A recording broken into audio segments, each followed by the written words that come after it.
Mental health for me, mental health for you. Come on everybody, let your love shine through. Whether you're a family member, a friend or a stranger, everyone, everywhere, let kindness matter. Let kindness matter, matter, matter. Let kindness matter. Mental health for all. Suicide is a global health issue that affects individuals, families, and communities across the world. It knows no boundaries, and its impact is far-reaching. The objectives of this panel discussion is to shed light on this critical topic, delve into the functions contributing to suicide, and discuss evidence-based strategies and interventions for prevention. All right, esteemed panelists of experts, who I should introduce shortly, have various fields of practice and will bring their knowledge, experience, and insights to the table. Together, we'll engage in a thoughtful and constructive dialogue aiming to raise awareness. By sharing information, stories, and research findings, we aim to increase awareness about the prevalence of suicide, its root causes, and the importance of addressing it as a public health crisis. Secondly, reduce stigma. Stigma is a significant barrier to seeking help and for support for mental health issues. Through this discussion, we hope to challenge and break down the stigmatization of suicide and mental health struggles. 3, we want to explore prevention strategies. Our goal is to explore a range of prevention strategies from mental health promotion and early interventions to improve access to care and crisis support services, all with the aim of saving lives and supporting those affected by suicide. 4, we want, and final objective, encourage collaboration. Suicide prevention is not the responsibility of one sector or group alone. It requires collaboration between mental health professionals, policymakers, educators, community organizations, individuals affected by suicide. And we hope to inspire collaboration and partnership through our discussion. As we embark on this important conversation, we invite you to listen, learn, and engage actively. Together, we can make the progress in our mission to prevent suicide, support those in need, and foster a society where mental health is a priority. Thank you for joining this vital discussion. At this time, I want to introduce our esteemed panel. First person is Ms. Vernèe Sobers. She has an associate degree in law and government and politics from the Barbados Community College, a bachelor's of science in sociology with psychology with honors from the UWI-KFIL, and a master's in criminology and forensic psychology with merit from Middlesex University. She's also a part-time lecturer in sociology and criminology at the University of West Indies, Barbados, KFIL. By trade, she's a criminologist and a forensic psychologist. She's also an interim stage manager, when needed, at the EBCCI, and is a former volunteer counselor at Her Majesty's Prison, Dodds. She's the owner of the Bella Mente, Bella Vita, I hope I'm pronouncing this correctly, Vernèe, which housed 2 of her passions, counseling and teaching, and is now converted into a mainstay and home of her advocacy. She's a former trainer of KM2 Solutions Limited and a major mental health advocate. Vernèe is innovative and progressive. She has sights and aims at helping less fortunate and lost, especially the youth of Barbados, everywhere she can, with a special interest in marginalization of young girls within the criminal justice system. She also loves to teach in any form or fashion, as the art of connecting with person is a natural talent which she possesses, and she loves the arts, culture, music, and everything historic. This can be blamed on the relationship that she had with her late father for that. She believes that the mantra of integrity, accountability, and standing at the side of right, and she endeavors in all of her dealings, whether to be personal or work to do so. One of her favorite quotes is, "I am for truth, no matter who tells it. I'm for justice, no matter who's for it, who's for or against. I'm the human being first and foremost, and as such, and for whoever, whatever benefits humanity as a whole. And that's a quote by Malcolm X. The next panelist is Dr. Kadisha Douglin. Dr. Douglin is a general adult psychiatrist, wife, a mother of two, fitness enthusiast, and active member of the Barbados Association of Psychiatrists. She completed her Bachelor's of Medicine of Surgery at the University of West Indies in 2008, and she has successfully completed postgraduate training in general psychiatry at UW Cayfield campus. She was awarded her Doctor of Medicine in Psychiatry in 2017. Dr. Douglin completed a clinical fellowship in cognitive behavioral therapy at the University of Toronto in 2021, and is always eager to practice, teach, and promote the benefits of CBT and mindfulness techniques. Prior to going into private practice, Dr. Douglin worked at the psychiatric hospital for 9.5 years, during which time she conducted various lectures to medical students, union workers, and community groups on the topics of stress and coping with work-life balance. Yeah, she continues to provide public lectures in mental health and well-being. Dr. Douglin currently serves as a public relations officer of the Barbados Association of Psychiatrists and a professional organization which promotes psychiatry as a helping tool which advocates for mental health and well-being for all. Before I go on to introduce the next panelist, please be mindful when you enter into the chat, please mute your mics. I'm getting some feedback. Mr. Lennox Rochester, he's a qualified occupational therapist and currently heads the occupational therapy department at the psychiatric hospital. I understand by my interaction with him, he's very close to retirement in a matter of days, weeks. I don't know how long, but I guess he shared that with us. He has over 20 years of experience in the field. He's passionate about assisting persons to return to some level of effective functioning in their daily living activities. Mr. Rochester is a graduate of Vernèe University, London, and he has served in various capacities on a number of organizations in the medical field. He's a former vice president of the Barbados Association of Mental Health, former chairman of the Paramedical Professional Council, former president of the Association of Caribbean Occupational Therapists, just to name a few. Next up, we have a young gentleman who's going to be an inspiration for most. I've had the pleasure of interacting with him for the first time recently. Very dynamic, very bright. Mr. David Johnson, a 24-year-old medical student and president of Let's Unpack. He is best known for his tireless advocacy in the Caribbean mental health space, as well as his passion for youth empowerment. David is a regular presenter at youth development workshops and wellness seminars and makes frequent appearances in the media to speak on all matters regarding youth and mental health. He envisions a Caribbean region where every citizen can enjoy their right to the highest attainable standard of holistic health and wellness. And the wards, and through this on the wards, and through this advocacy, he applies his efforts to make his vision a reality.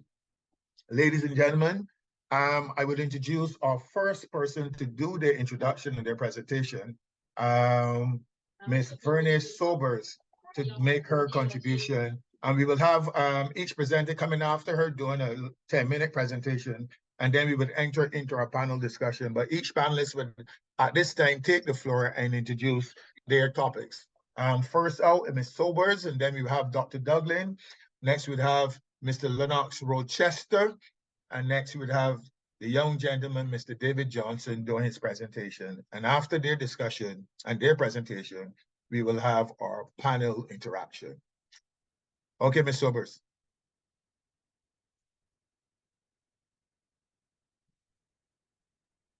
Hi, good afternoon, everyone. Good afternoon, good afternoon. I hope everyone here is good. I hope everyone's great. Just give me 1 second. Let me reach out to Ryan really quickly so that I can get to share my screen again, because somehow that's gone. So Ryan, can you hook me up, please? So I can share my screen, if that's possible. Just want everyone to know I also try to have, like an infectious thing. I was mentioning to the others that this is a tough topic but you don't want, not that you want to make it lighthearted, in that way, but because the topic is so it's so heavy, at some point you still have to bring a lightheartedness to it. If not, we'd all be here crying by the time 8:30 hits. So I still can't share my story, Ryan. Ryan, you may have to make her co-host. You co-host may have again. to make one of us take off the co-host from one of us and put it on her. So that I can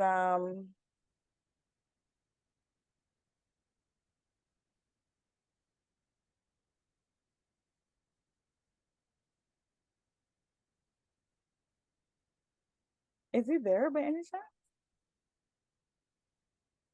Let me see if I can give you. Oh yeah, you did it. Thank you. So great.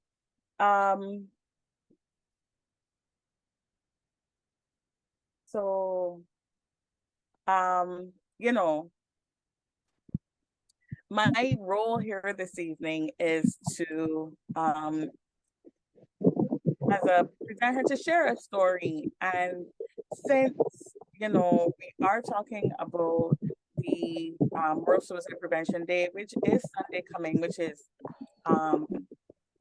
September 10th, I am going to start with this. So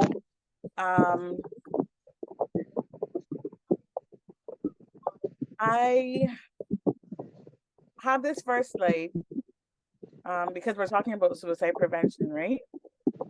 So this picture is from June 12th, 2020. It was a really rough day, and I really wanted to have a break. So my husband, who was then my fiance, he took me to the beach. We went to the beach, and I said, "Yay!" I cried my eyes out the entire day, and I thought that would be the end all for me. As in, I thought that would be the solution to any problem that I was having. My moods were spiraling really badly, and because I have bipolar depression, and my moods were swinging, and I said, you know what, this should be enough to keep me. But it wasn't. So they said I thought I'd be okay. And they said I thought I'd be okay because when this picture was taken, which was about 8:13 p.m. on June 20th, June 12th, really, 2020, I really did think that I was going to be okay. I thought if I take my antidepressants, if I took my mood stabilizers, if I took my lorazepam, my clonazepam, I'd be fine. I'd be great. Nothing would be wrong. Nothing would happen. But as you know, fate would have it, and it would go. That did not end up being the case. So what I'm sharing with you guys is called my survival story. And I called it my survival story because as much as I've been suicidal, majority of my entire, I guess, I don't want to say adult, but my entire journey with depression since I was 11, 12, it never hit as hard as it hit this toss. So June 13th, 2020 came around. It was early in the morning, and I woke up, and I was very heavy-hearted. I started crying again. I said, I don't think I can't stay home. I don't know what to do with myself. My brain was foggy, and I couldn't figure out, I couldn't think straight to find out what was the root of the problem. And I mean, I knew the root, but I can't share the root right now. But I hope y'all saw my wink. But I still, I still said, okay, I'll be okay. Jana should be home. By about 10:30 that morning, I said I can't stay home. I have to go to the beach again because the water calms me. It does. And I stopped by the gas station and I got a pack of cigarettes before I went to the beach. But something changed in between the gas station and the beach itself. When I pulled up on the beach that afternoon, I had no intentions of leaving. My mind said to me, this is going to be your last day on earth, on this earth. And I was cool with it. And I pulled out my chair and I sat watching the ocean and I lit a cigarette and I started to smoke. That was the day my harming also started. And I tell everybody this, and I share it so that people can understand. So all of these scars on my hands are from burning myself with cigarettes. And I smoked and I burned and I smoked and I burned and I smoked. And I was so numb that I didn't even feel myself burning myself. I didn't feel me, I didn't feel the flame, I didn't feel the fire. I just knew whatever was happening felt good. My husband's uncle passed. And you know, it was like, hi, how are you? And I was there with a cigarette.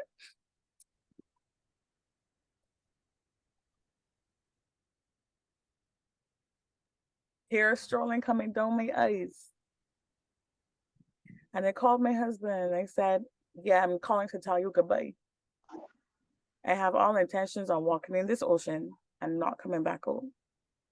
And he said, where do you want to do that? You have so much to live for. I said, do I? I don't have anything to live for. He said, you have your mom, your father. I said, no, they'll be all right. They'll be good. They're old. They'll be all right. He said, you have your siblings. I was like, they'll be all right too. It's fine. He told me I have my goddaughter. I said, I've given her enough of a good start in life that she'll be okay as well. She'll be all right. He said, but you have me. I said, so what? I don't understand what your argument is right now. And I said to him, you don't understand. I know you guys are going to be okay, but I want this pain to stop. I am hurting and I'm hurting badly. And I want this pain to stop. He said, hun, don't do it. And I said, okay, bet. And I put down the phone. I didn't want negativity anymore. In my mind, the way my mind was going at that point in time, that's negativity. I know what I'm doing. I know what I want to do. I know this is going to be the end. I'm going to enjoy my last bits of moments before I start across those rocks. And that's it.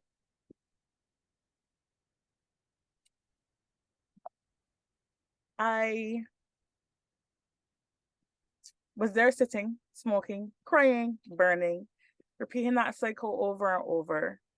When this young guy, he came up to me and he asked me, he said, can I rest my bag here by your foot? I want to go look for some friends. And I don't want to take all my lug with me. I said, that's no problem. So he went, I guess he didn't find any friends. And he came back. He said, oh, you didn't find them? And he said, no, I didn't. And I said, okay, no problem. He said, thank you so much. And then he said, are you okay? And you know, the thing about, you know, having a mental illness or several is that you tend to code switch very well. You tend to chameleon yourself very well also.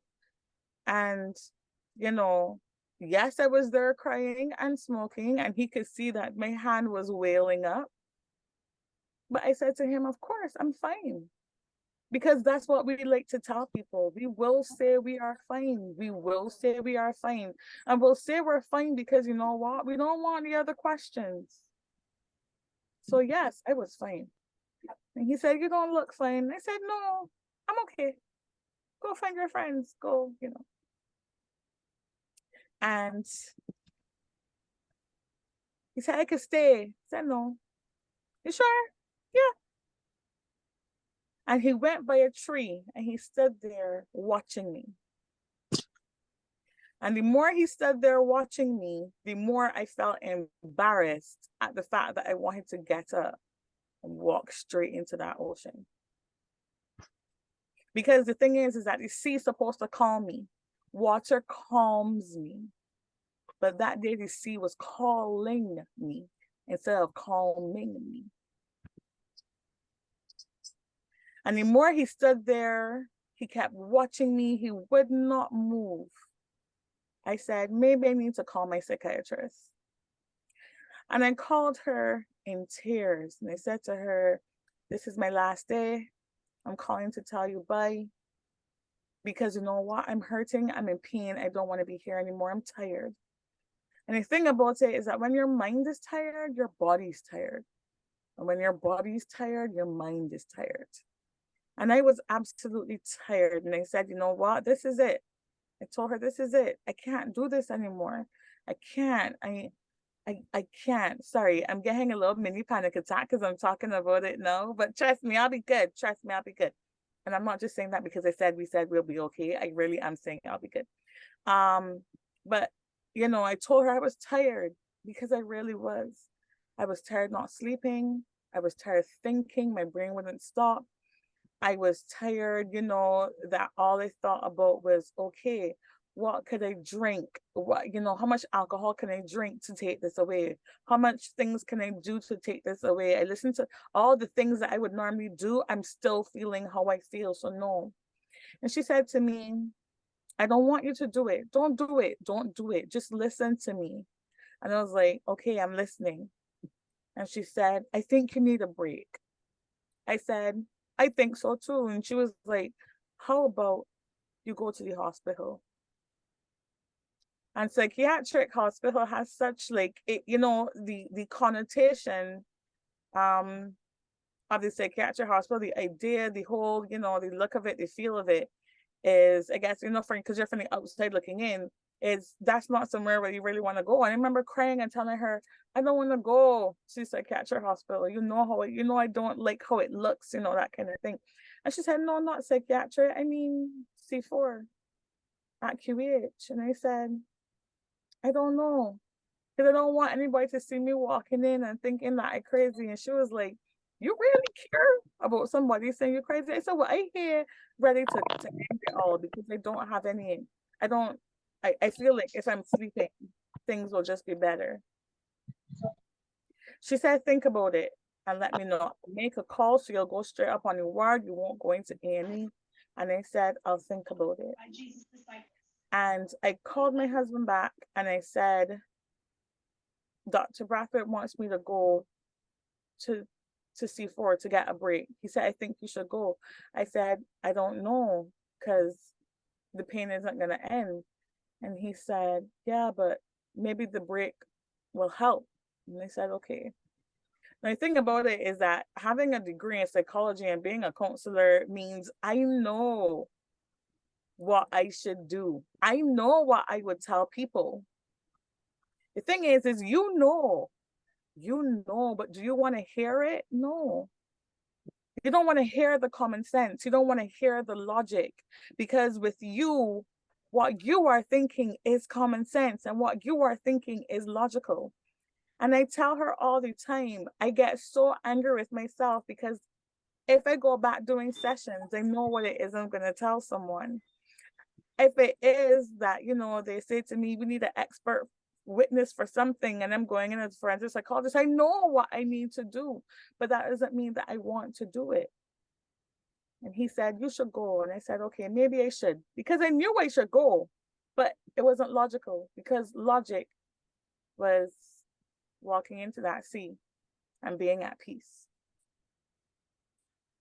I went home. My mother was home. My father, everybody was home actually. And then my aunts were over by, you know, and I told my mother, come into the bedroom, and I just fell into her arms crying. And I said to her, I don't want to be here anymore. She said, why don't you want to be here? I said, because I just don't. I'm tired. My heart is hurting. My head is hurting. My body is hurting. I'm over it. But Dr. Bratha thinks I should go to C4. And she said, do you want to go? I said, maybe I should go. I called her back and let her know, okay, I would go. My aunts and my mother cried with me in my bedroom and hugged me. And I told my dad, and tears were welling up in his eyes because I'm a real daddy's girl. And I told him not to tell my brother, but yet still heard him telling my brother going through the door because my brother was panicking. And when I got to C4, I went straight upstairs. And the first thing Dr. Catwell asked me in my assessment was, what are my short-term goals? And the first thing I said to her was to be a mother. And she said, okay, well, let's start with that. And I had this title, she sent an angel so that I would survive, is because my grandmother passed like 2 years before that. And I said to myself, my grandmother sent that young guy. She sent that guy. Because had it not been for him staring at me, I would never have thought. I want us to understand that just because, you know, we have a distraction doesn't mean that we're not going to do it. Depression doesn't know an age, doesn't know a face, doesn't know a time. Suicidal tendencies do not know an age, they do not know a face, they do not know a time, they don't know a gender, they don't know a race. It knows the brain. And that part of the brain that says, that's it. They're tapping out. It's a disease. I know that the rest of the panel is going to delve much more into this, and I can't wait to have a conversation with everyone at the end of it. But I said I'll give you my June 13th, 2020 survival day story, because that's the day that I actually said, okay, I want to survive.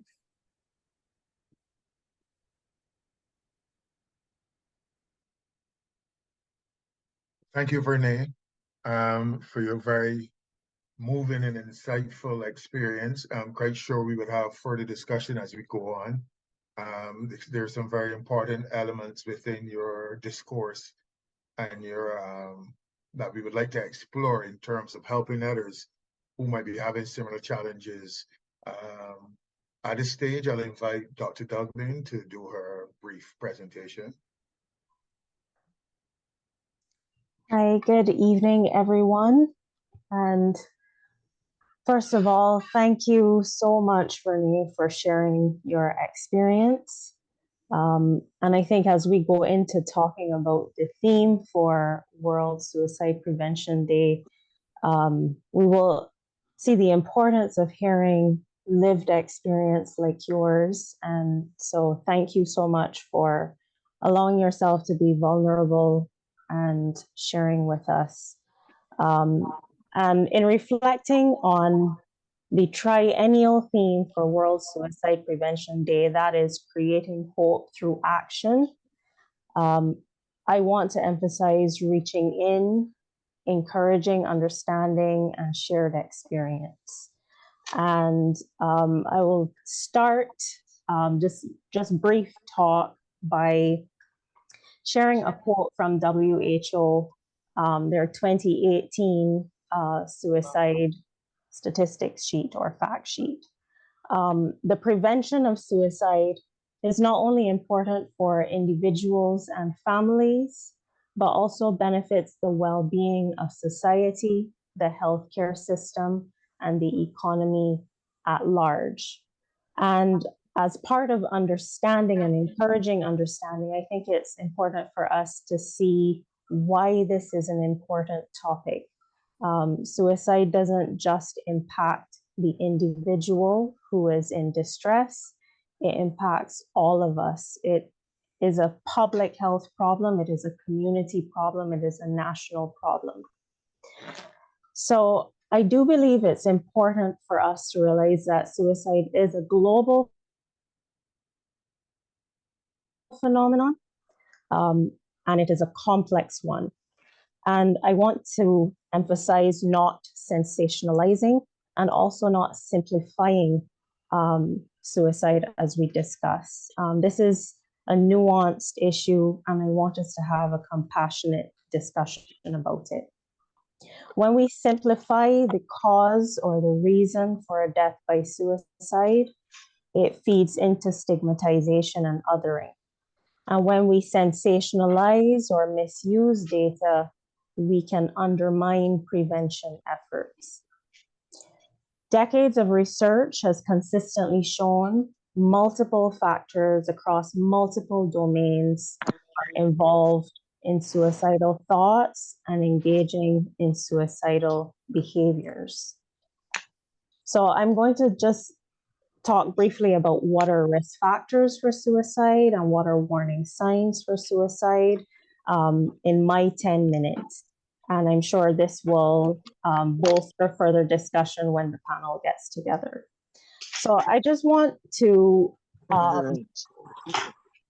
bring the concept of risk factors for suicide from a slightly different angle. We hear about mental illness as a risk factor people talk a lot about in the public sphere, but I want to emphasize that risk factors are biological, environmental, psychological, and sociocultural. And risk factors are also baseline risk factors and acute. And in terms of baseline, so if we think about someone's risk for engaging in self-harm or experiencing suicidal ideations, every person's risk is different and every person's risk is individual. And there are some factors that constitute what we may consider increasing someone's baseline risk.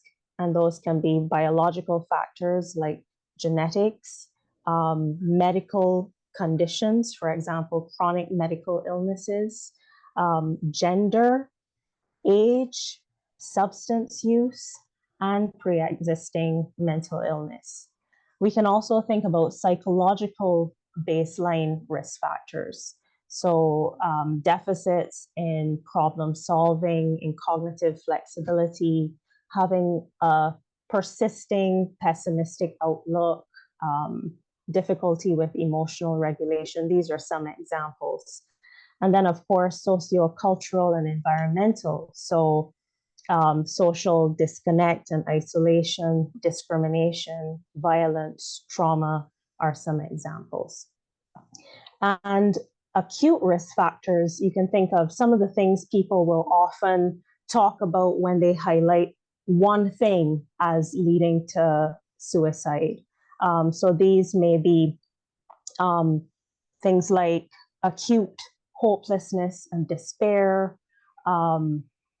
substance use, acute pain, and these may come on after what you can think of as an activating stressor.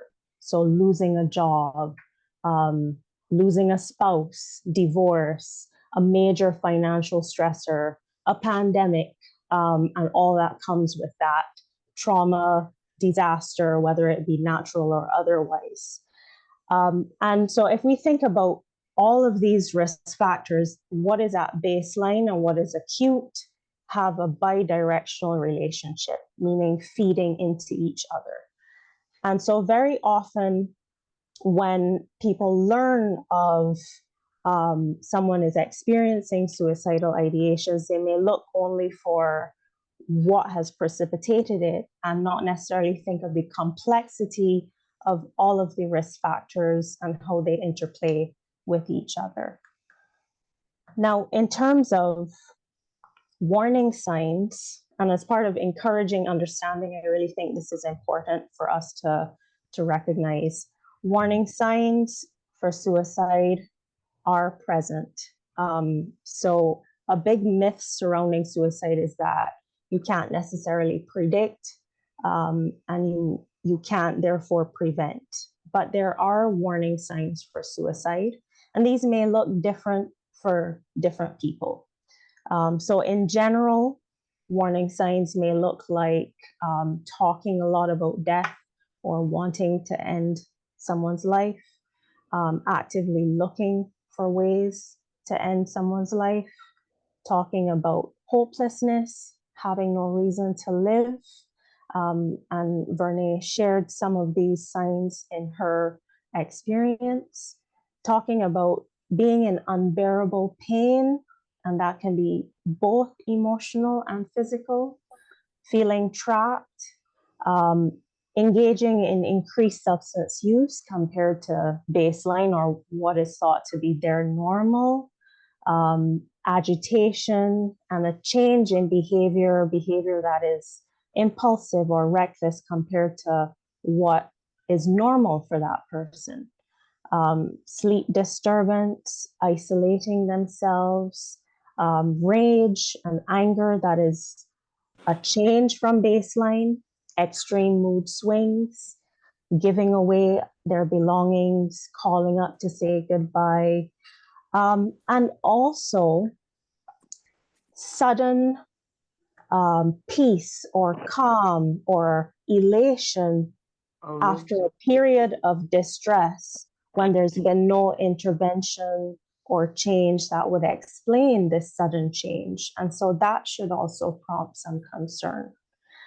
And if we were to pick out some that we can consider emergency warning signs that should prompt the support person or the person observing to call emergency services right away, if an individual is actively threatening to take their own life, expressing intent and desire to die, and actively looking for lethal means or ways to kill themselves, expressing a plan and acquiring the means, writing and talking about death by suicide. These are signs that say, I need to stay with this person and call emergency services and get them help right away. Now, in talking about risk factors and warning signs, I think we need to think about hope. And the theme is creating hope through action. And in thinking about hope, we need to recognize there are protective factors. There are factors that make a person less likely to engage in suicidal behavior. And when these factors are enhanced for a person who has experienced suicidal ideations, these factors can increase resilience and connectedness, and reduce or prevent them from engaging in suicidal behavior in the future. And so some protective factors include strong social, community, or family connections and support. And I noticed that in Vernèe's her account, her family were very supportive of her, and it sounded like they were also very empathetic in their support and their ability to listen to her. Other protective factors include cognitive flexibility and good problem-solving skills, conflict resolution skills, distress tolerance, emotional regulation skills. And these are things that are learned, right? So you don't have to be born with. These are things that you can cultivate to decrease your risk or the risk of someone else. Another protective factor is having a hopeful outlook. And again, that's something that can be cultivated. Having a sense of self-efficacy and positive concept of self. Also, sociocultural and religious beliefs that support self-efficacy and discourage suicide have been shown to reduce the likelihood of suicidal behavior.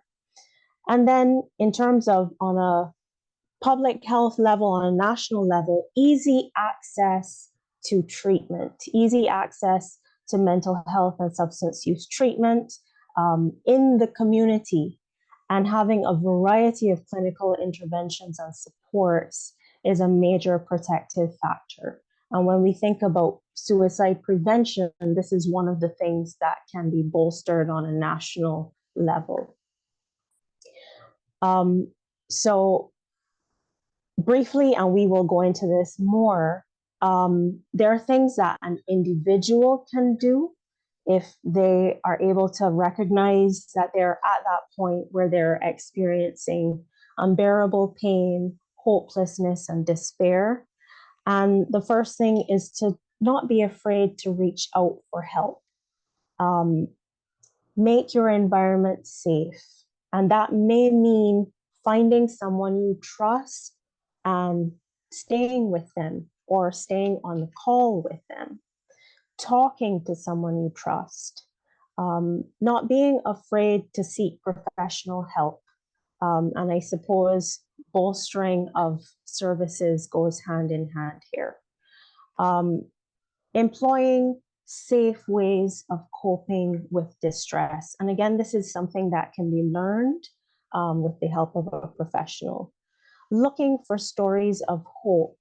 And I am happy that, again, Vernèe shared her experience and ended on a hopeful note where she was able to show she reached out, she was able to get assistance.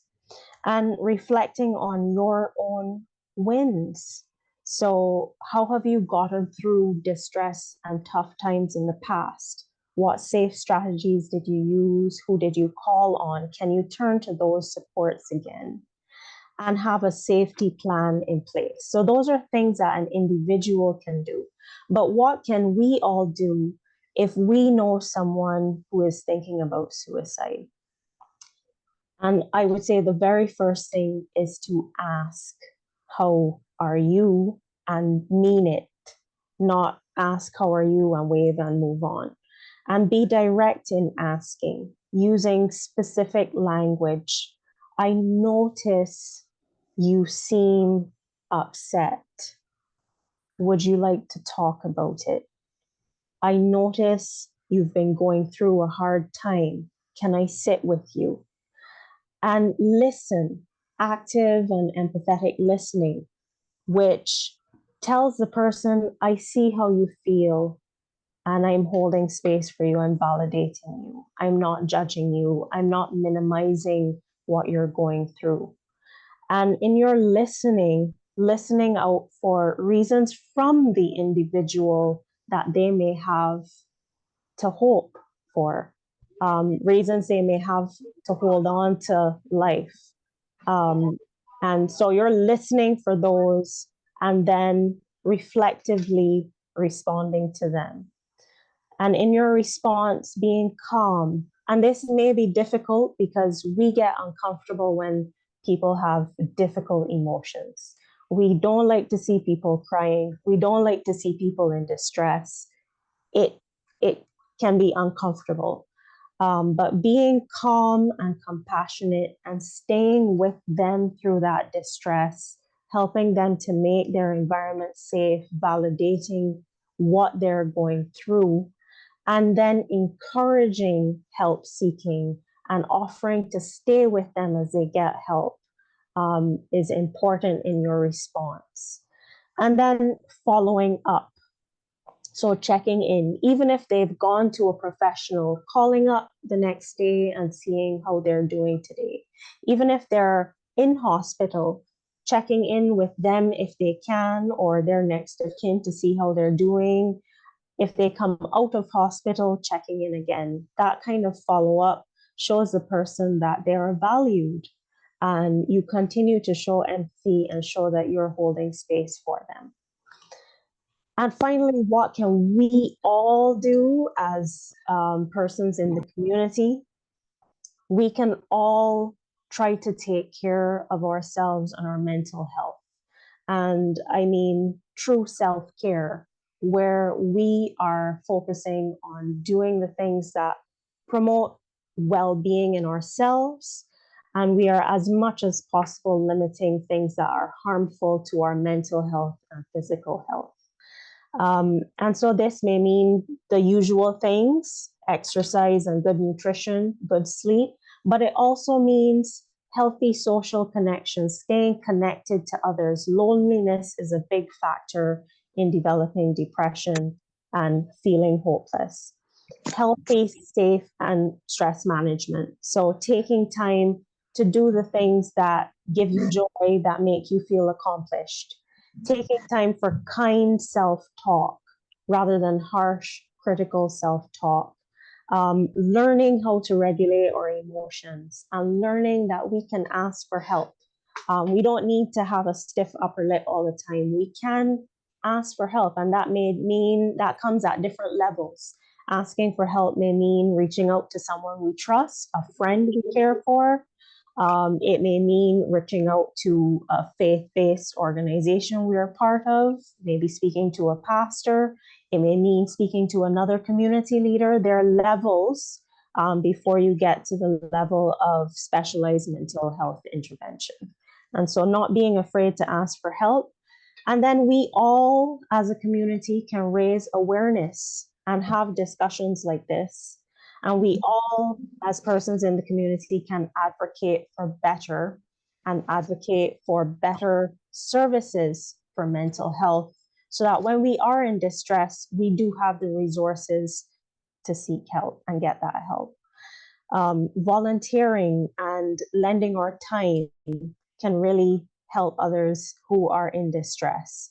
And then finally, talking in helpful ways about suicide and mental health. So these are things that we all can do.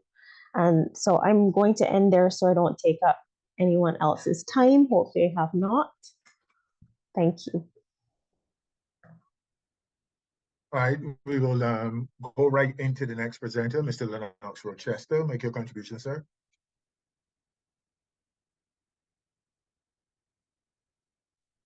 Rochester, you need to unmute your mic.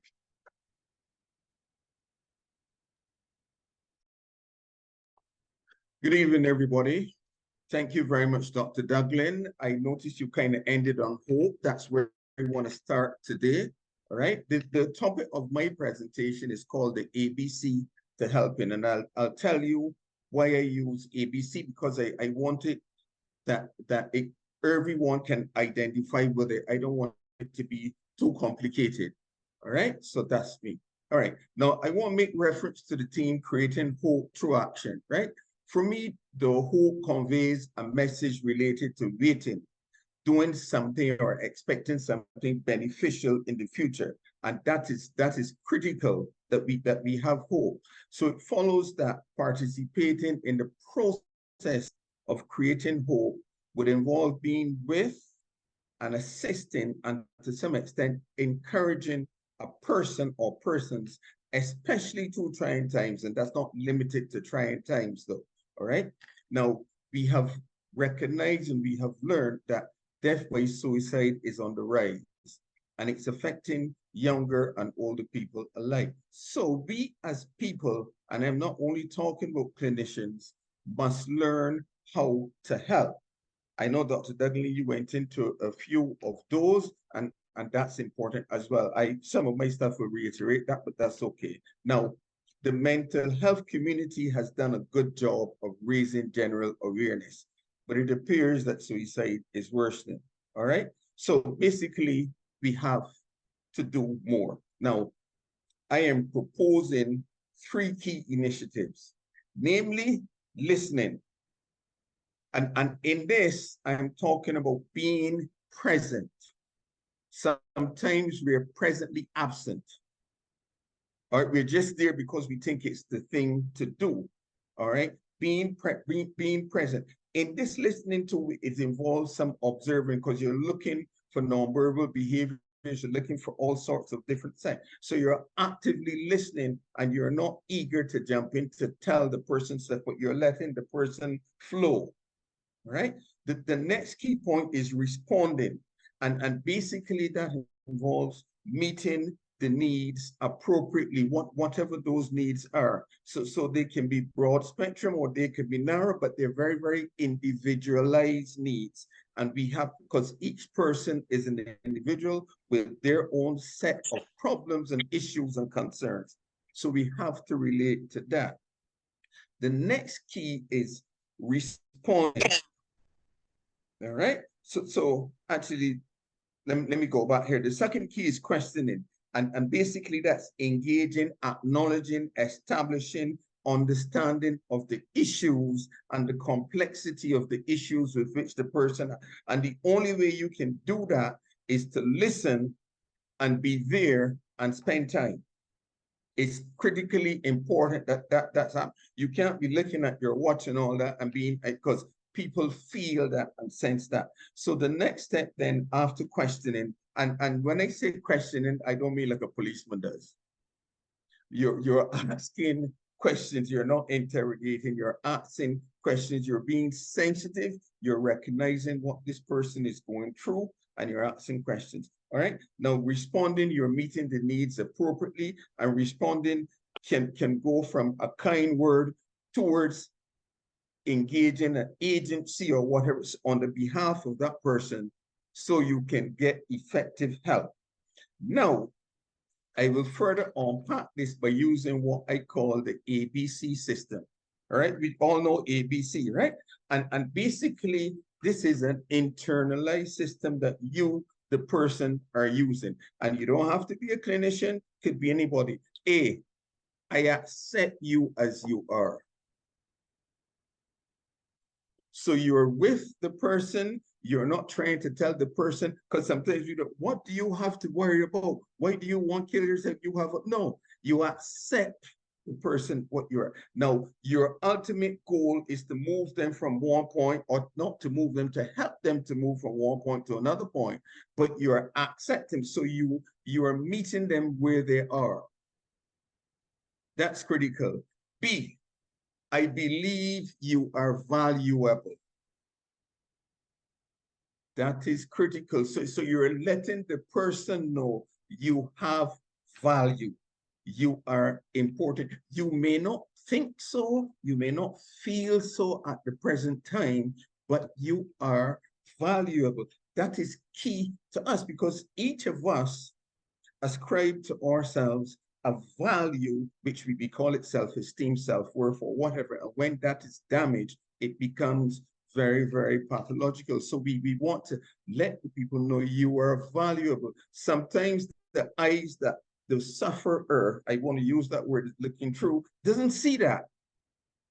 But the fact that you remain with them and stay with them helps to bring that up. And with Vernèe, the guy was not necessarily with you, but he was with you,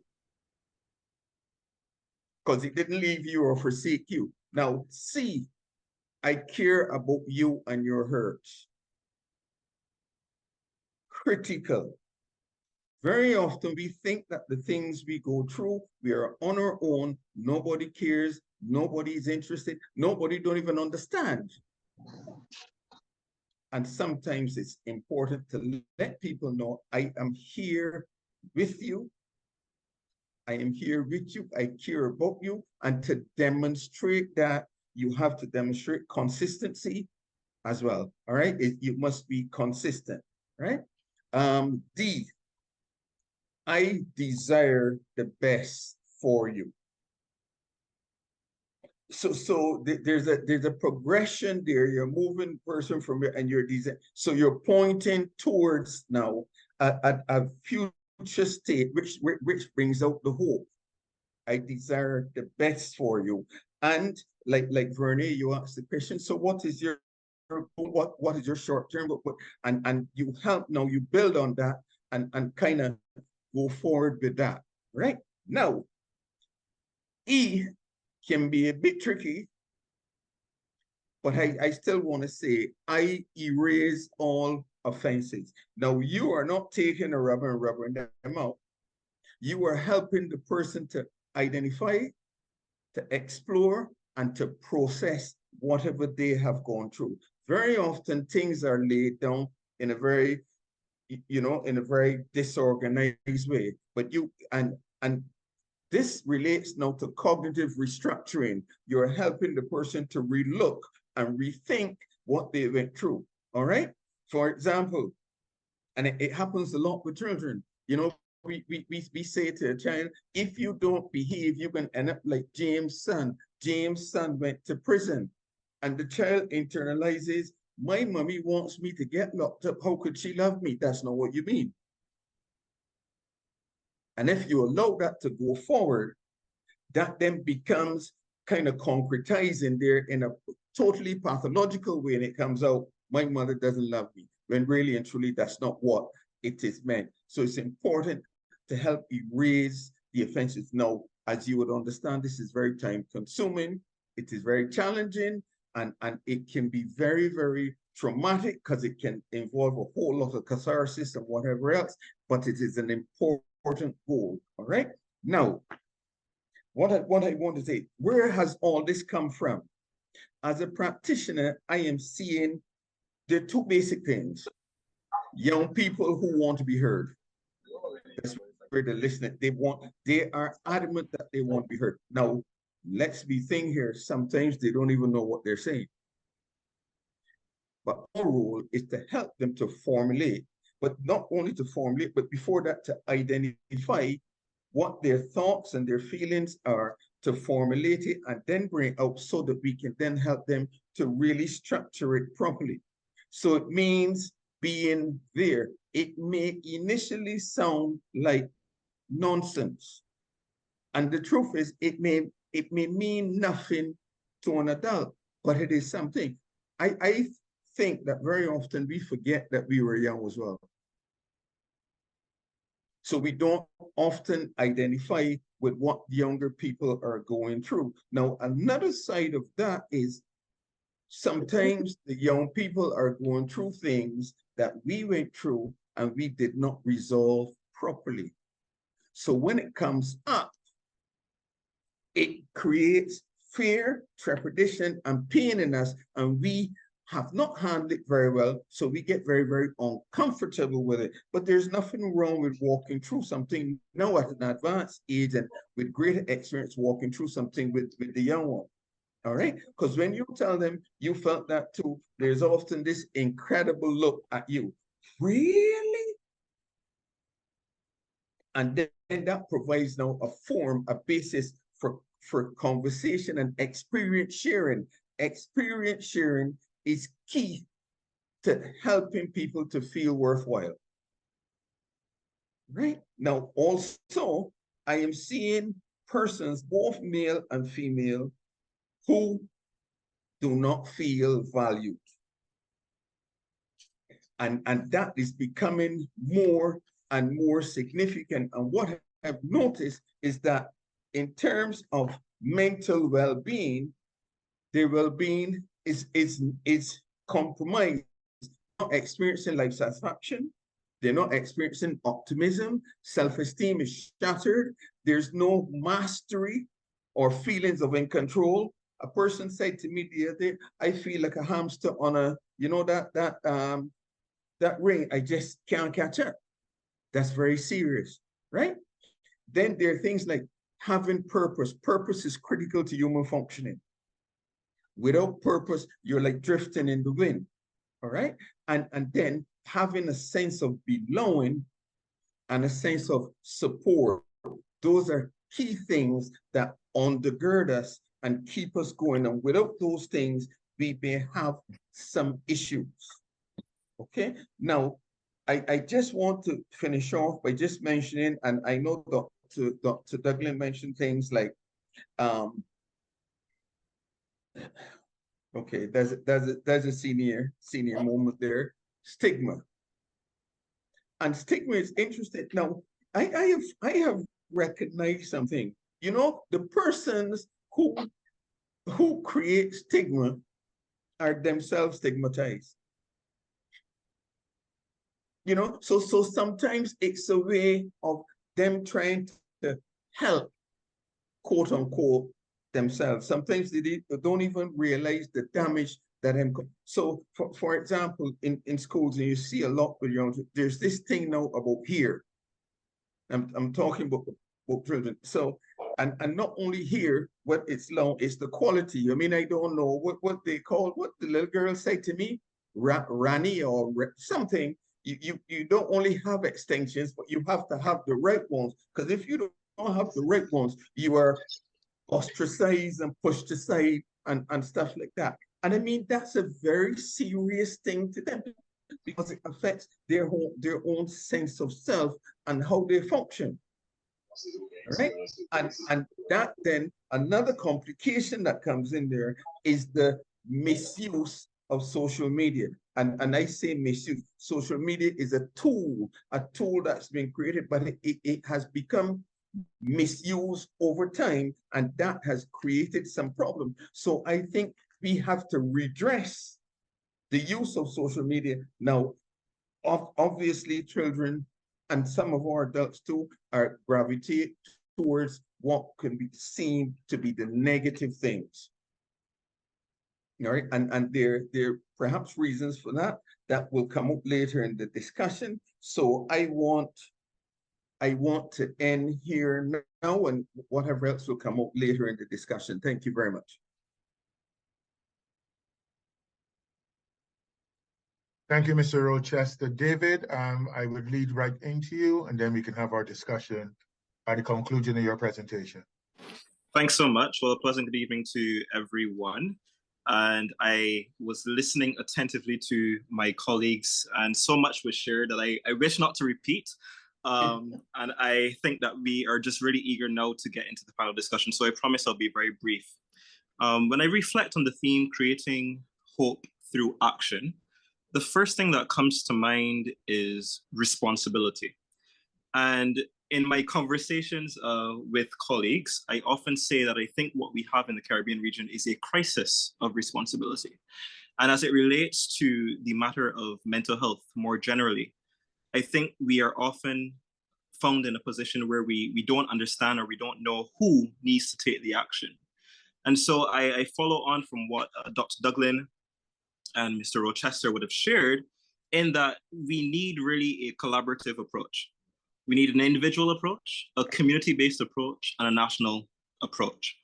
And so what you are probably left asking now is, what do I do with all of this information that I just received? And I think without simplifying it too much, I use the acronym ACT. And it's very simply ask, care, and treat.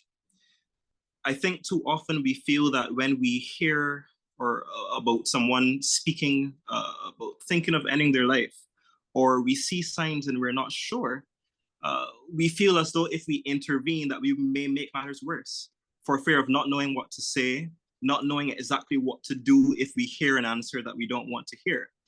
And so what I want to assure everyone listening is that if you ask someone who has already had that idea, or you ask someone who you're seeing these warning signs, you're not planting that thought. What you're establishing when you ask someone the question, how are you feeling? Are you feeling hopeless? Or have you had any negative thoughts or very intrusive thoughts? You're establishing that, hey, I'm concerned about you, and I want to be in a position to intervene. So that's the A, ask. Care. And I think what we can all agree on in terms of what's lacking in our region and maybe in Barbados as well is the idea of empathy. And so even in terms of the way that we converse about mental health more generally, we do it out of a position of ridicule and judgment so often. And so sometimes when someone is reaching out to ask a question or reaching out really out of genuine care, it almost feels as if that person is just generically or judging you. And so I think this buttresses the argument of wanting to create that kind of shift in our society where we have that more empathetic, people-centered language and culture, so that when we have these conversations, we do it out of a position of care. We do it out of a position where we're looking for solutions rather than to take someone's information and share it on social media or go and have an external conversation. And I think it's key, therefore, that we learn how to be empathetic all over again. And I think if we all use the example of what we have collectively experienced, what some will deem a very traumatic experience, not too far gone, the COVID-19 experience, It was the one time, I think, in recent history where we could all relate to the idea of feeling lonely, feeling apart from others, feeling somewhat hopeless. And if you can imagine that how we felt through that period is how some people feel on an everyday basis, how some people feel when they go through particularly difficult life transitions. If we are able to put ourselves in someone's shoes without necessarily physically experiencing what they're going through, that is the essence of empathy. And there is a school of thought that believes you're either born empathetic or not. I am of the school of the thought that believes that we can teach this. And even in terms of the WHO framework on dealing with suicide in terms of prevention, it contemplates teaching young people, adolescents especially, life skills, coping skills. And so I think if we start at that level by having these kind of conversations about how do I cope with stress? How do I talk with someone who is going through a particular struggle? Then I think it opens up that avenue to intervene and have these conversations when we're faced with particularly traumatic, particularly stressful, particularly depressing situations. And so that's the concept of care. And then finally, to treat. And I think everyone can appreciate here that when we talk about treating, yes, we're talking about clinical intervention. Yes, we're knowing when those warning signs are really glaring and red, but also treating in the sense of being in an active support system, being a part of that person's repositioning into a position of hope. And so Vernèe talked about going to the beach. And some people think of that as a very trivial thing, but for Vernèe, that was very calming. Imagine if just you being able to show up as a friend in that position. Let's just go sit on the beach and have a cool, casual conversation. Let's go for a drive around the island and just talk, checking in every now and then and, engaging together in acts of self-care. And so when I talk about the idea of addressing the crisis of responsibility at that individual level first, that's what I'm speaking about. But in terms of a community level, I think we can put these same things into practice in terms of utilizing our community centers as areas where we can have these conversations. We can facilitate more sessions like this, but also to serve as areas for distraction, areas for as safe spaces. I think we all experience stress, and we will all appreciate the importance of having a third place, a place that is not home, a place that's not work, where we can just come be ourselves, engage in crochet and knitting and debates and watching, sports. These kind of activities go a very long way in terms of developing that spirit of community and support. Because if in this post-COVID environment, everyone is just locking themselves behind their door, it's going to be very hard to spot some of these signs that we're talking about. And so when I talk again about the idea of addressing the crisis of responsibility, it also means getting back to that community spirit, that idea of checking in on your neighbor, not just getting in your car, driving out your garage and going on your day, but, let down your windows when you're driving through your community, if you can, and wave to your neighbors, checking on them, say hello. These simple things, I think, can go a very long way in terms of addressing the idea of powerlessness in addressing suicide, but also in terms of fostering that kind of community spirit and collaboration that is key to suicide prevention and to building hope. And I think I'll leave it there and we can get into our panel discussion for now. Thanks. Thank you very much, panelists, for your contribution. In mental health, we are taught several things. When we are trying to engage our students, we are taught, to have unconditional positive regard. And this is something Dr. Douglin alluded to, that there are lots of strategies that can be taught. But here's a question to the panel. Do we have a culture here within Barbados? Let's look at Barbados in particular, where persons are particularly sensitive to persons' emotional and psychological needs. Because I think we have to examine some of these approaches within a cultural context, because I hear people speaking very often when in my daily exchanges with them using what I call stressed language. I just hear surviving among the wicked. life hard, but I ain't barely getting through. And you use these type of assertions even in the very most common and basic interaction. So my question is does our culture support this type of unconditional positive regard, this empathy that we're asking for, as alluded to by David, asking and caring? Panel?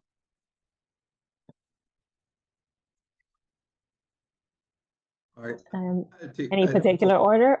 Oh, go ahead, Mr. No, ladies first. Okay, you might be saying the same thing you would. I have to say, I observe a lot of what you can call high expressed emotions and highly charged language in our culture and in families. And in my experience working in the public health system, I saw a lot of that as families even came to family meetings with the client. A lot of language that was not empathetic, language that was like, let me pull you up by the bootstraps kind of language, which when someone is very much in distress, what does a child really need in distress is comforting, not necessarily harsh discipline. And so I think I would say the short answer is no, I don't see sensitivity and empathy being displayed a lot in our culture, but I believe that is something that can shift. And I am in agreement with David in terms of empathy being something that can be taught. And I actually came across an article this week where scientists are teaching Chat GPT and AI to use empathy in mental health settings. So if we can teach artificial intelligence, reflective listening, and empathy, I think we can teach it to our young people, and we can see a kind of cultural shift in that regard. Mr. Rochester? Oh, Sorry. Oh, sorry. Go ahead, Lennox. We'll segue Yes, to Vernèe. I Vernèe will segue agree. to after Rochester. Okay, I agree that it can be taught. It is, and at present, it is not, let me say, widely distributed in this country because people are very, very afraid, and I'm going to use that word, it's a strong word, of identifying feelings. Generally, you hear, I don't feel no way, right? But when you actually teach people to recognize and label and then express feelings, at first they may discharge them, but then after some repeated coaching and stuff, which is the learning thing, then they learn then to express them relatively appropriately. So, but it can be time consuming, and there's something that I've noticed, identifying feelings can be taught of in some jurisdictions, and I don't want to say classes, as soft. And so people tend not to be very empathetic. They think that the way, but that's on the surface though. Because when you get in and you get on the inside, you sometimes get a different picture, and that's my contribution. Vernèe? okay. So I'm not saying that. I think I agree with both Dr. Douglin and Mr. Rochester that, you know, they can be taught, but at the same time, we also have to think about the society that has come before us. And because we do not have we still have that society, that growing society, that aging society of older persons who don't know what it's like to be empathetic, so therefore they don't want to learn how to be empathetic, because at the same time they'll say to you, I live my life, I'm learning nothing new. And that's the reality of it. So when you have persons who occupy those households, realizing and understanding that we have a lot of extended family households in Barbados. So if it is that the mindset of the person who is deemed the head of the household is not one that's willing to learn how to change, that tends to trickle down to the rest of the household. So then I guess one of the bigger questions that, you know, we would have is, how do you try to tackle it from the top? Because that's the reality of it. You know, we always talk about top-down approaches and bottom-up approaches, and realistically, you really, you know, in most places, you tell yourself a bottom-up approach is best, but within these households, within the families, and then we also have to look at culture, within the culture of Barbados. And I'm not even going to just limit it to Barbados. The Caribbean, the culture that we have in the Caribbean is a very, very harsh, hard words, learning, you know, people not learning how to really express themselves properly. Lennox mentioned this about persons who will, you know, they're not using their, so how you doing? I good. The main good though. So, you know, because all of that is so ingrained into the culture that we have as well, then we also have to figure out, how do we tackle the culture, that the culture makes sure that it allows us to win in society with the battle towards mental health. Thank you. If I could add here, I really love the point that was raised by Vernèe in terms of looking at the cultural experience. I do think when we look at the idea of stigma and being a youth mental health advocate, I tell you that this is the general position of young people, is that stigma falls along generational lines. And rightfully so, because we as young people now have access to more knowledge, more words and nomenclature for the experience that we have, and that combating or against generations before who didn't have access to that, who didn't have the safe spaces to open up and speak up. That is where the clash takes place. And this is, again, when we talk about the idea of building hope. In order to build hope, we need to facilitate a conversation. And so there is a level of relearning as well that has to take place.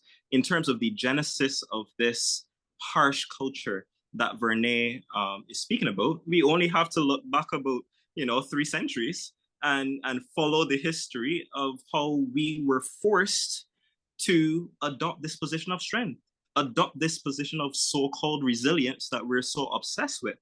I think the difficulty for young people is that we refuse to accept these impossible kind of requirements of strength that realistically human beings cannot entertain. And so when we talk about the idea of empathy now, I agree with Vernèe that it has to be both a bottom-up and a top-down approach in terms of how do we meet in the middle? How do we facilitate that conversation? And how do we break down the idea of strength to include seeking help as one of the key factors that plays into the idea of strength? The idea that vulnerability in itself is a facet of strength as well. Thank you, David. Something you said, David, and Vernèe also said it. Vernèe, I just want, explain this to me, this phenomena of saying goodbye. Dr. Douglin, maybe you can shed some light on that.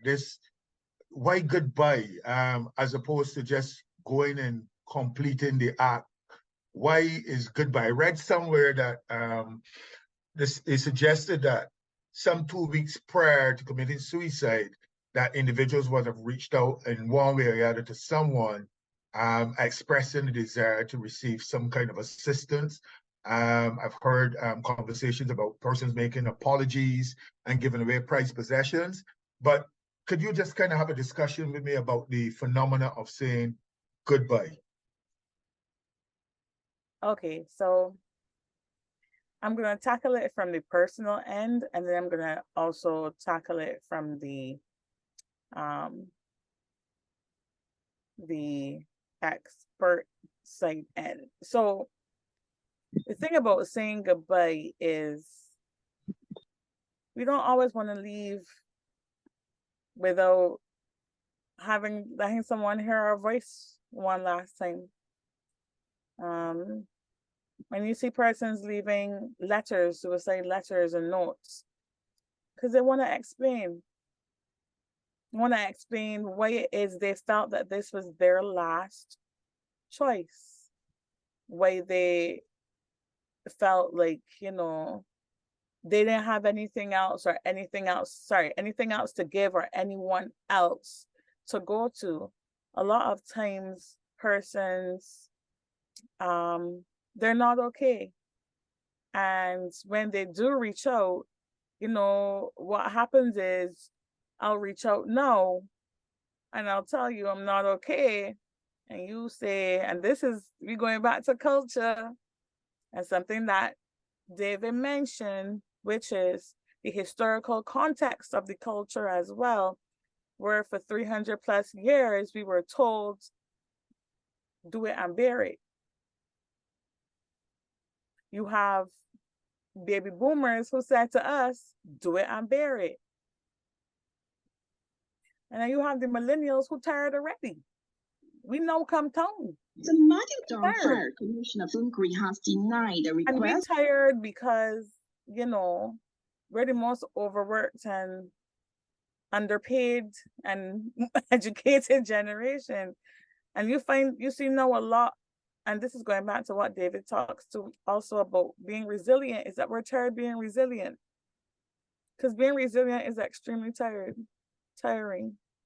So we'll reach out now and tell you, yeah, I ain't okay. And 3 days from now, you can see us getting on Dibby in effect. So you're going to think they're okay because they were out. 4 days after that, we ain't hearing no more. And the first thing you're going to hear is, oh, but I see them last week at a fat party and, you know, that was my goodbye. A lot of people don't even understand, realize that's their goodbye as well. Is the fact that you want to spend that last set of time with your family and your friends or, you know, with whoever. And you'll be like, all right, well, this is the last. Take it as the last.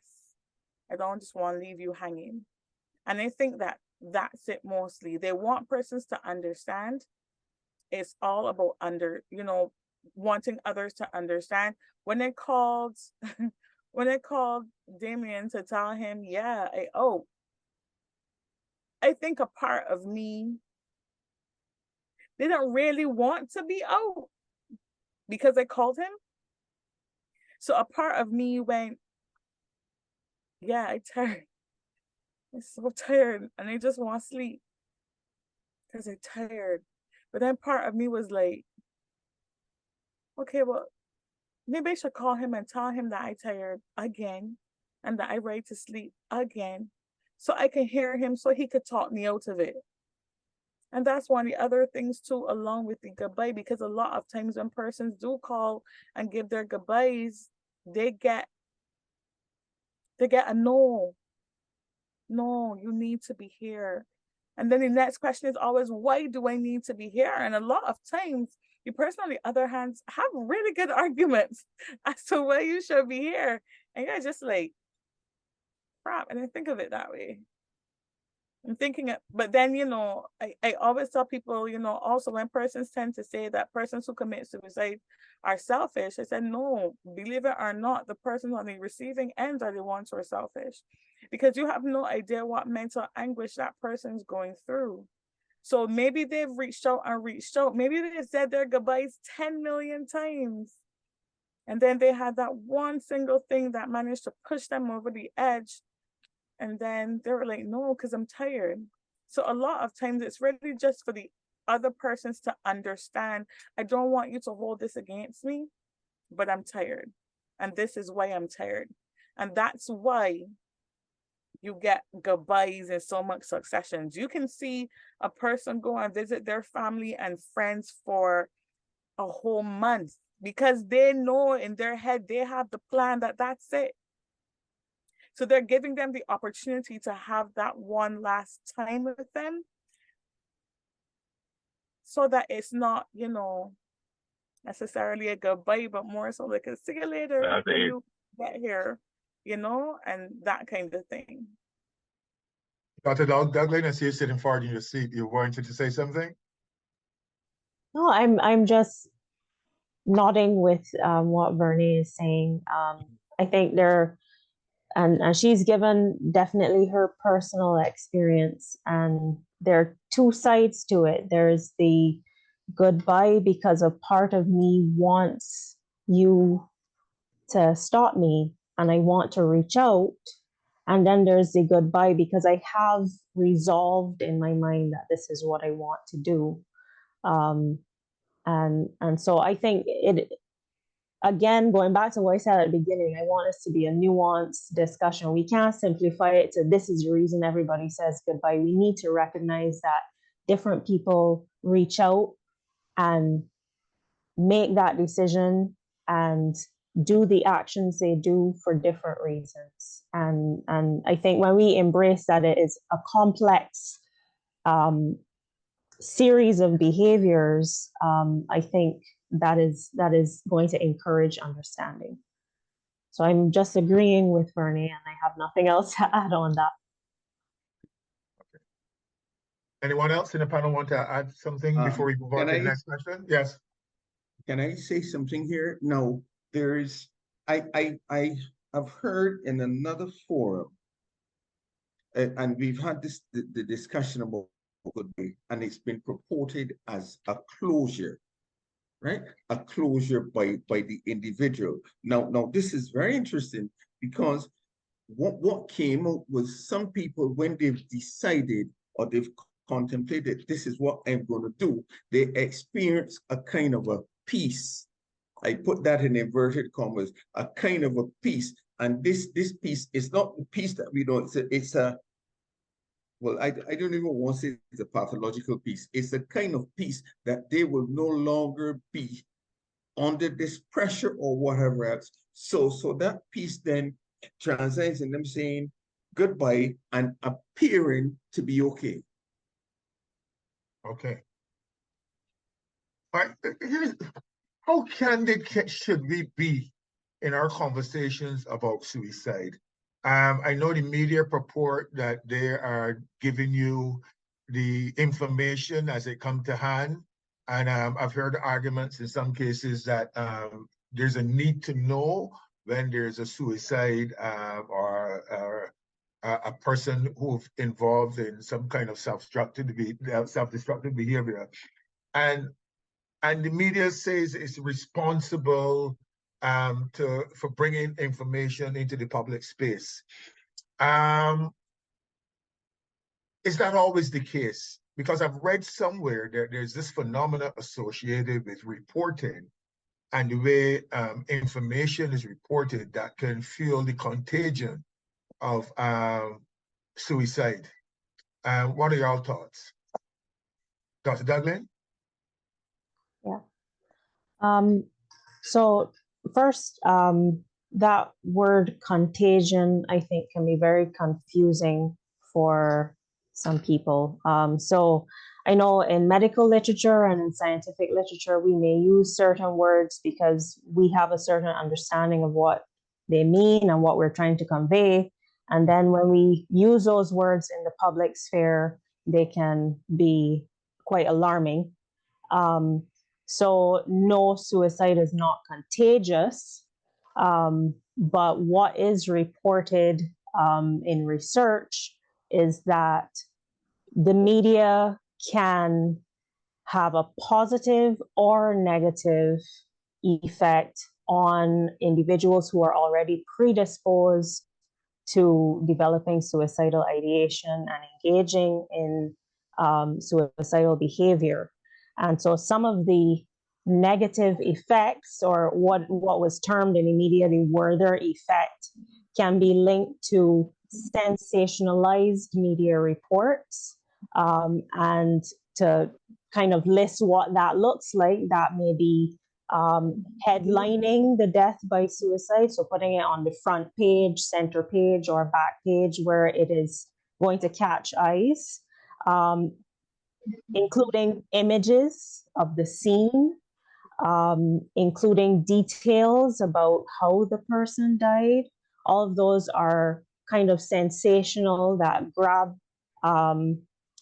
clicks and likes, but are going to be harmful. And in terms of what is a positive effect from media reporting, it has been shown that if the media report includes resources for help, if it includes encouraging understanding of suicide and warning signs and crisis hotlines and so on, that can be helpful. If the media report does not list details of what occurred and how it occurred, the means, that can lead to a positive effect. So I think the media has a lot of responsibility when it comes to reporting deaths by suicide. And I believe, and I think David would know intimately because I think he was involved in that, the Ministry of Health has done a workshop with media personnel since the last series of reports came out, to try to sensitize them to what is responsible media reporting, what exists in terms of recommendations from WHO, PAHO. And so I hope that that intervention from the ministry takes root. If I may, I'll just buttress what was shared by Dr. Douglin here. And I begin on the point that she ended, the idea of responsibility again. Because the crux of your question, Mr. Gaskin, the response falls on the line of whether you believe that we have the power to prevent. And if you don't believe that we have the power to prevent, then you will stand on the opposite side. And so I choose to stand on the side that believes that we all have a role to play.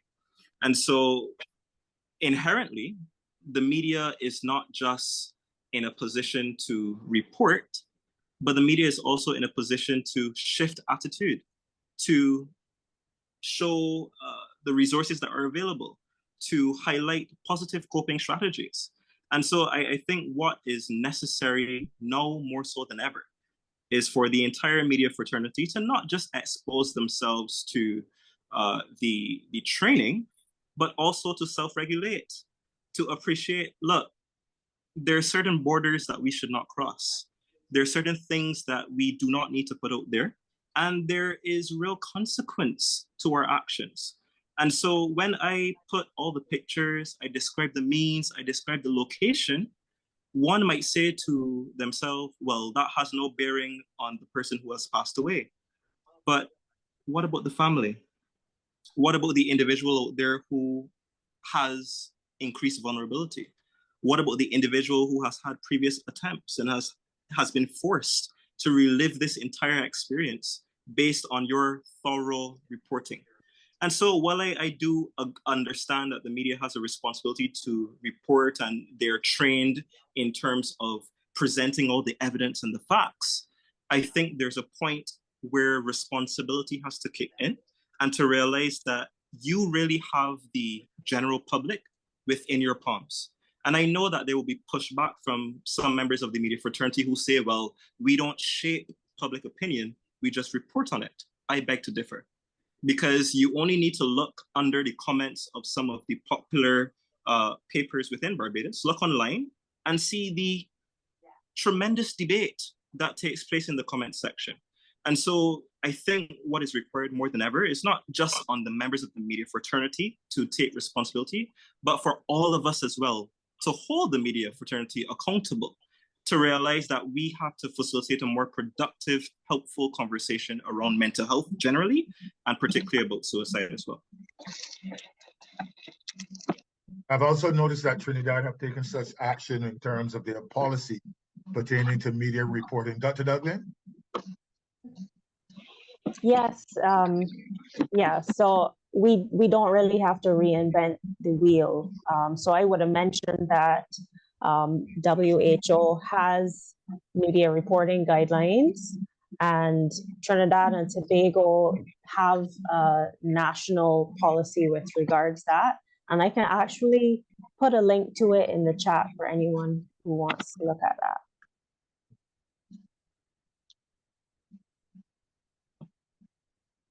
Mr. Rochester, occupational therapist. We've been having a lot of conversations with organizations across Barbados recently pertaining to employment assistance programs. And we know that there's a lot of emphasis on occupational health and safety as it pertains to perhaps ergonomics and creating safe spaces. What can organizations do? Because we suspect that quite a few persons who are suicidal are also very much gainfully employed. And we can appreciate very often to what is happening in spaces across the globe where persons are responding to stressful events within work and educational spaces. They're having these homicidal and suicidal intents. What advice would you give to CEOs and GMs and general managers to create safe spaces within their environment for persons who might be having challenges with mental health or suicidal ideations, and perhaps in the school environment? Dr. Douglin, you can come in after Mr. Rochester. Okay, I do know that there's a drive on that deals with creating mentally healthy workplaces, and that's important. All right. I also am aware, because I've been part of some of them, that some companies have started to do general information and conferences related to mental health on the whole. All right. Matter of fact, a company reached out to me last week, all right, on that. And there's a company here who I'm not sure if you heard about Choose Life. Choose Life Choose Life is an organization, and their founder was here working with a company recently, and they were looking at suicide and stuff like that. So some companies are doing. What I would say is that it becomes a bit more regularized. Now, yes, we know that the term mental health creates all sorts of confusion and all sorts of fear in people, but we need to move away from that, because what has happened, the advent of COVID has removed what I call the protective layers that persons had around themselves. So persons ended up faced directly with themselves with nowhere else to go but to face self. And then we all recognize how we felt. We all recognize the sometimes the negativity in our thoughts, or how our thought lives were, and stuff like that. So it's important for generalized education on mental health, suicide being a part of that. You have to recognize that that suicidal ideations and suicidal attempts come from deficits with mental health. Okay, I know that some churches have started to do mental health programs and mental health awareness, and a lot of them have moved from the point where it was only demonic and stuff like that to the recognition that, you know, people will have issues because they're people. So there's a lot of education still needed. And that's one of the things that I have been proposing throughout Barbados, especially since COVID came around. Because I'm not going to use the word post-COVID, because it's still around and it's still affecting us. All right, David, I'm going to give it to Dr. Douglin first, and then you can come in. Okay, sir? Okay. No, you can let David go ahead first. Okay, Dr. Douglin. Go ahead, David.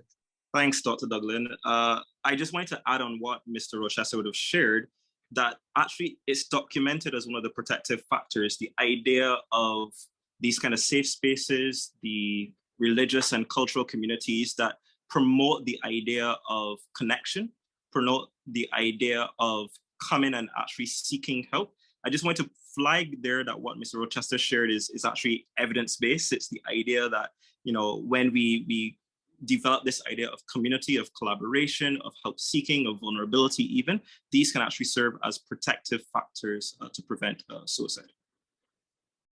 Great. All right, Vernèe, how are you? Talk to me. This young gentleman who observed you, and based on your experience, what message would you have for members of the community in their observations of, you know, they say it takes a village to raise a child, and collectively, we as a village looking out for each other, we would have better outcomes. That's basically what's implied. This young gentleman approach to you, is there any valuable life lessons or nuggets you can pass on to the general community based on your experience with this young man and his attentiveness to your needs? There is. One of the major things that I appreciated was that he didn't push. He was not pushy.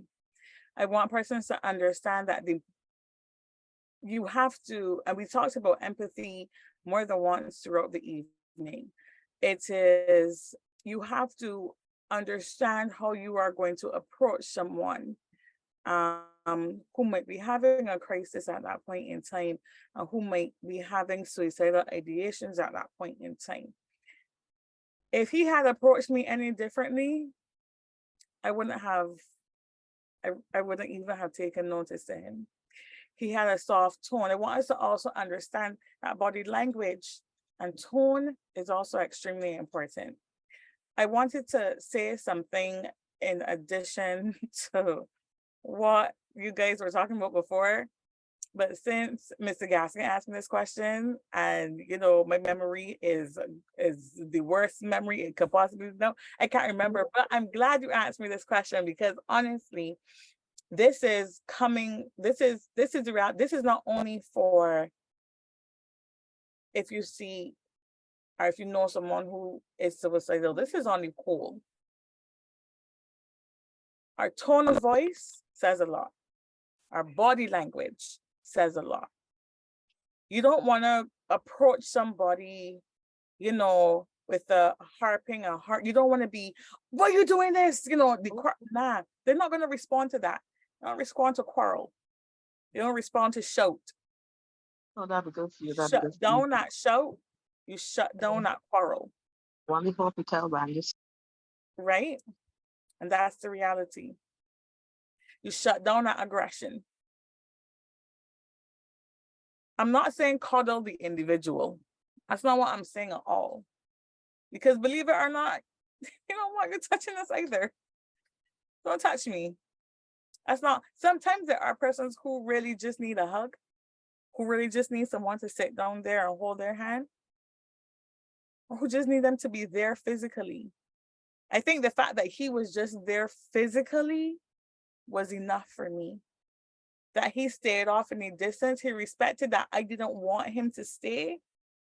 So respect and respecting my wishes and my words, but instead what he did was he kept an eye out from the distance. These are all things we have to, you know, we have to pay attention to. So, you know, I think it's in terms of teaching or informing the wider community, you know, I really will always rain home on tone and body language. Children can't change if you keep shouting at them. Children don't respond to shouting. What do? They get afraid, they cower. They start to go, and then they act out even more. How is that helping? Adults are the same way. People tend to think that because you grow up that you still don't have those innate tendencies inside. No, you still do. So you still don't, you know, you the same way you didn't want someone to show that you as a kid, you sure don't want to show that you as an adult. The same way how you would have wanted love as a child, you want that same thing in your adult life. So my encouragement is always be wary of how you speak to them, be wary of how you approach them. because you never know. That person might be intent on harming themselves, but then end up harming you in the process. And that's very important as well. But there was something that I wanted to throw in before, and I think I'm remembering it slowly but surely. We were talking, oh, I remember. So we're talking about the expectations of journalists and media. And I'm saying this now because I'm going to look at it from an academic aspect in terms of bringing in crime. And I tell people this a lot. The thing about sensationalizing crime is, you know, you kind of give persons that fuel and that drive, you know. Also, we're talking about culture again. We got a real malicious culture in the Caribbean. And I mean malicious in its correct sense of ill will. I mean malicious that everybody want to know somebody's business. That's another reason all people don't go for help. And the media tends to, when they sensationalize the fact that someone has committed suicide, you know, is one of the first things people ask. But why them would do that? Well, how them could do that? Well, I wonder, you, Sheila, you know that Georgia best friend, son, husband. That don't make sense, but y'all know what I'm saying. I killed himself a couple of days ago. Well, you know that Betsy tell me, yeah, I got Betsy know them too. You know Betsy get and tell me that a woman brought he hurt. Well, he foolish. Well, he ain't married. How long ago brought he hurt and he married? That is the reality of the culture that we also have here. So when they come with the reporting, and you know they put out the person's names, and then eventually a picture starts to go on social media, and then there's, because you know we're living of the age of the computer, and then it goes out in social media, and then it becomes a whole rumor, a whole frenzy. And what have we completely forgotten? That this is not a victimless. That person that took they're a victim. And even if they didn't get along with their families are still victims, because that's something that they have to do. They now have to bury their family member, and they have to process that guilt for the rest of their lives. I'll give y'all a quick personal example. When my daddy passed away, I did not want to see him in his casket, because I said, I want to remember him how I know him. I don't want to see that person there. And my mom asked me, did his funeral, you want his casket open? I was like, no, because if I can't see, nobody else can see. They should have come and see at the viewing. Do not open my daddy's casket. But you know now what I have as a result of that? Guilt. That I didn't say goodbye. So you still have that guilt. The family still has that guilt. Friends. But why he didn't call me? Why she didn't call me? So whenever, and this is why I always tell persons who are part of the media, you have to be cognizant of how you word things. And I think also in holding the media accountable is also making sure that our Mental Health Act, which by the way, we are currently in the process of revamping. And I know all of us, I think here in this panel, are part of the stakeholder committee, which, you know, aiming towards the revamping of the Mental Health Act, that it should be law. This is what you can, the same way how the World Health Organization has guidelines, same way how we have countries that have enacted guidelines, we also now need to have those legal guidelines, because at the end of the day, it's also about protecting our citizens. In Barbados, our citizens are our resource. We don't have anything from outside. Legit, we ain't got nothing but we people. So if it is that you keep putting our people in jeopardy based on a story could sell or something, you know, to be salacious or malicious in the correct sense, no. So yeah, that was my little 2 cents. Thanks. Okay, great. Any word on education? We spoke about the working space and Dr. Douglin? Yes. So thank you so much, Vernèe. I think you hit several nails. So you're asking about education, and I just wanted to hop back on what you had asked Mr. Rochester about mental health in the workplace, because I think they're linked, because I wanted to highlight there are two types of training that can be rolled out in workplaces and in the community. One is mental health first aid training, and mental health first aid. To break it down, participants learn how to identify persons in distress. They learn about common mental illnesses and the symptoms associated with them. They learn how to listen with empathy and how to engage in reflective listening so that an individual feels validated and heard. And then they learn to refer or link an individual with specialized resources.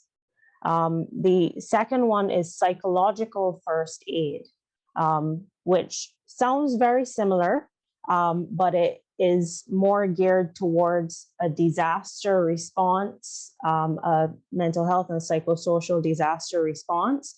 And again, participants learn how to identify individuals who are in distress after a crisis event. So they learn to look and observe, identify distress symptoms and signs, and then they learn to listen. And the listening aspect of it dwells heavily again on showing empathy, listening in a calm manner, reflecting, summarizing what individuals are saying, and then linking individuals to help. And I can say that with regards to psychological first aid piece, the government of Barbados and PAHO have connected to roll out training of individuals in psychological first aid as part of their preparation for disaster preparedness framework. So there are interventions that can be rolled out, not just in workplaces, not just to first responders, but mental health first aid and PFA can be taught to community members. And if we think of some countries in Africa, they have a grandmother bench program where grandmothers who are seen as matriarchs in the community are taught basic psychological and psychotherapy skills. And they will go and sit on the bench, and persons who have challenges come and they talk to the grandmother, and they get, they're heard, they're validated. If they need advice, they get it. If they just need a space to vent, they get it. And so there are techniques that can be taught to community members that really can bolster the mental health and psychosocial support framework in the community and at a grassroots level. David? Yeah, I fully endorse everything that Dr. Douglin has shared, and I further want to build the idea of that kind of community-based element. I think too often people are afraid that this is too much information that they can't handle, or they're too afraid that getting the information actually means I have to do something. Which I think if we are developing this kind of people-centered, empathetic culture, it leans more to that idea that, hey, if I have the knowledge, I have the awareness, then yes, I should be able to help someone. I just wanted to point out an example that I know of in South Africa. There's a group there called Little Lions Child Coaching, who I met with a couple of weeks ago, and they're doing phenomenal work in terms of working with 8 to 13-year-olds. What they have done is to identify community leaders within the adolescent age group.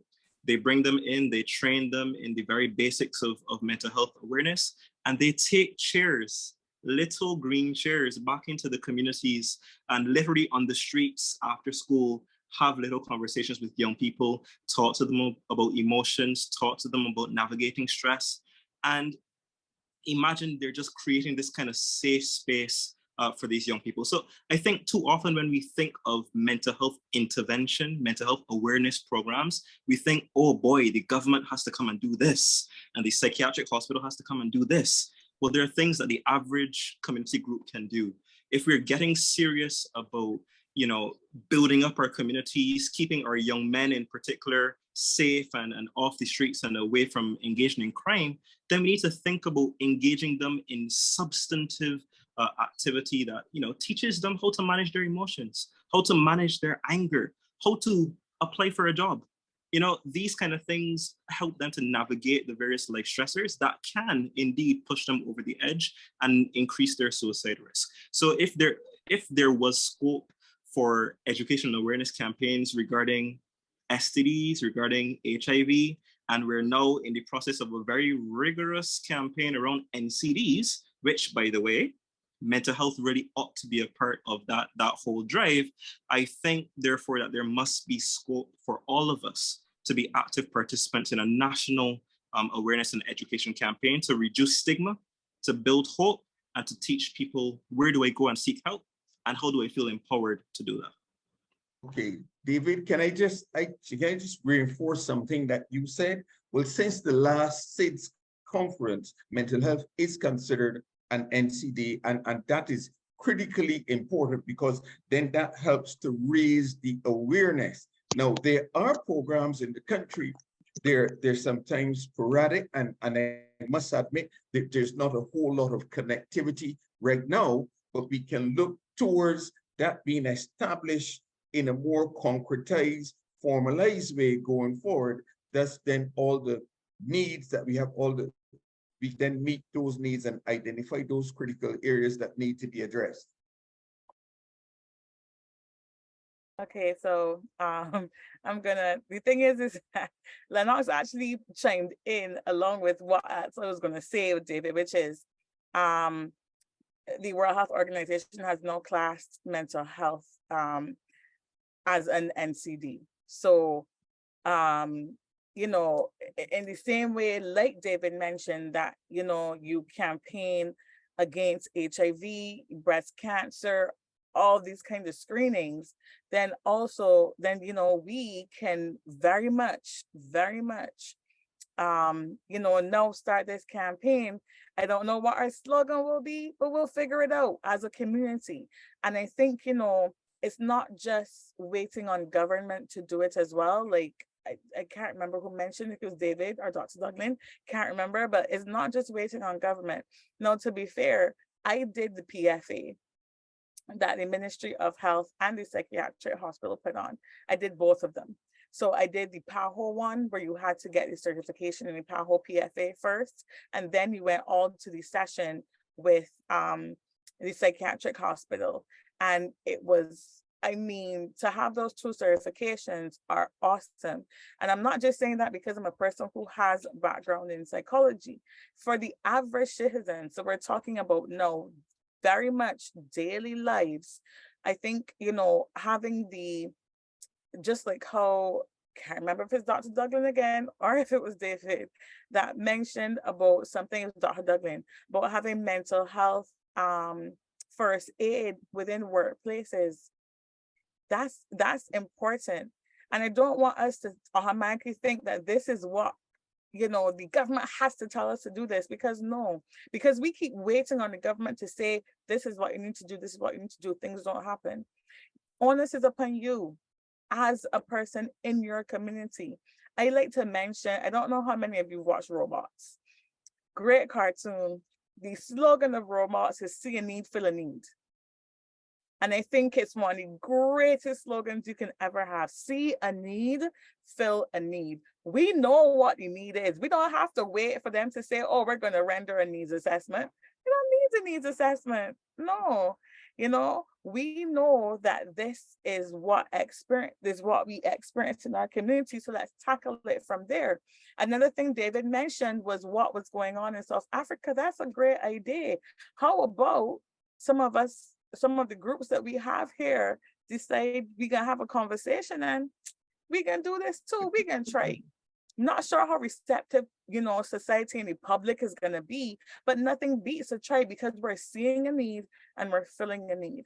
And then one of the other things that, I think is a really good, so I mentioned it in our chat, that's really good also, is the same way how you have a breast cancer screening, the same way how you have prostate cancer screening, the same way how it said when you go into secondary, primary, tertiary education, your green book has to follow you that same way. It's the same way how we can intervene and start that younger. My first therapist appointment, I was 11 years old. I was seeing a therapist from the age of 11. At the age of 7, 8, I was already questioning my self-esteem because I was asking my daddy almost every other day if he found me pretty. Do you see how if I might have had a different intervention from younger, you never know what could have happened there. I'm not saying we going in and we screening children for any, no. But around the age of 10, our brains get to the point where we definitely can decipher right from wrong and we can express ourselves. How about we go into the younger persons and we say, hey, sup? How you guys feeling today? Let's talk. David mentioned about keeping our young boys and having them to have a safe space. Speaking now from a criminologist, as a criminologist, so going back to academic and expert, we don't encourage our young boys to talk. We tell them every time they start to talk, you want everybody to know your business? Everybody know your business, try to shut you out, boy. What do we tell them? I despise hearing it. Boys aren't to cry. What do you mean? Cry your eyes out. Because if that's how you're going to get your emotions out, as opposed to making a stupid decision that's going to land you 20 plus years in prison, I would rather you stand there and cry than you mother no go look for bail money or you grandmother. Because we have a society also of absentee fathers. So your grandmother and your grandfathers and you mother no go look for money to put up a house that ain't even theirs to give you bail. So it's the encouragement. I think the more we encourage that safe space for men, just from literally, because we're talking about community engagement, and we're talking about, a screening. Something as simple as just encouraging to say, how are you feeling today? What are you thinking today? Will go a long way. They were talking about putting guidance counselors in primary schools. Every primary school is supposed to have a guidance counselor. Okay, so we see there's a lag on that, but how as we in the community, how can we in the community then say, well, this school is having a void? I don't like to hear that children have behavioral problems. What do you mean they have a behavioral problem? Did you ask how they were feeling today? Jashawn get and pelt a chair at his classmate. There's a reason Jashawn threw that chair. Don't just say, man, he's behaved bad. What's going on? I bet you if you sit Jashawn down and say, Jashawn, what's going on? Talk to me. So it's, Jashawn was so, but I was vexed because Tim. I did this because Jacqueline in art. Because Aaliyah. We bringing it back to the Caribbean, again, little Caribbean names, because Aaliyah, so the more we encourage them to talk, and I feel like talking is a screening in itself. So if we get them from younger and we encourage them from younger, from that same age of 8, 9, 10, you might avoid a Vernèe. Vernèe was on medication from the time she was 12, 13. That intervention, whether it be community intervention, individual intervention, but, all of that, I think, needs to fall on us because now we have to look at social responsibility. So who Who do we owe? Because people say, you know, I don't owe you nothing, but sometimes we do. So who do we owe? You know? And I think that's one of the things that we really need to start taking into account and start thinking about in terms of how we're going to move on and break away that stigma. How are we gonna encourage? I don't know if you all know, and I gave this, I gave a talk to Charles F. Bloom PTA. They asked me to come and give a talk on men and mental health a couple months ago. And when they showed the statistics of the ages of which young persons in Latin America and the Caribbean region that they commit suicide, it's 13 to 17.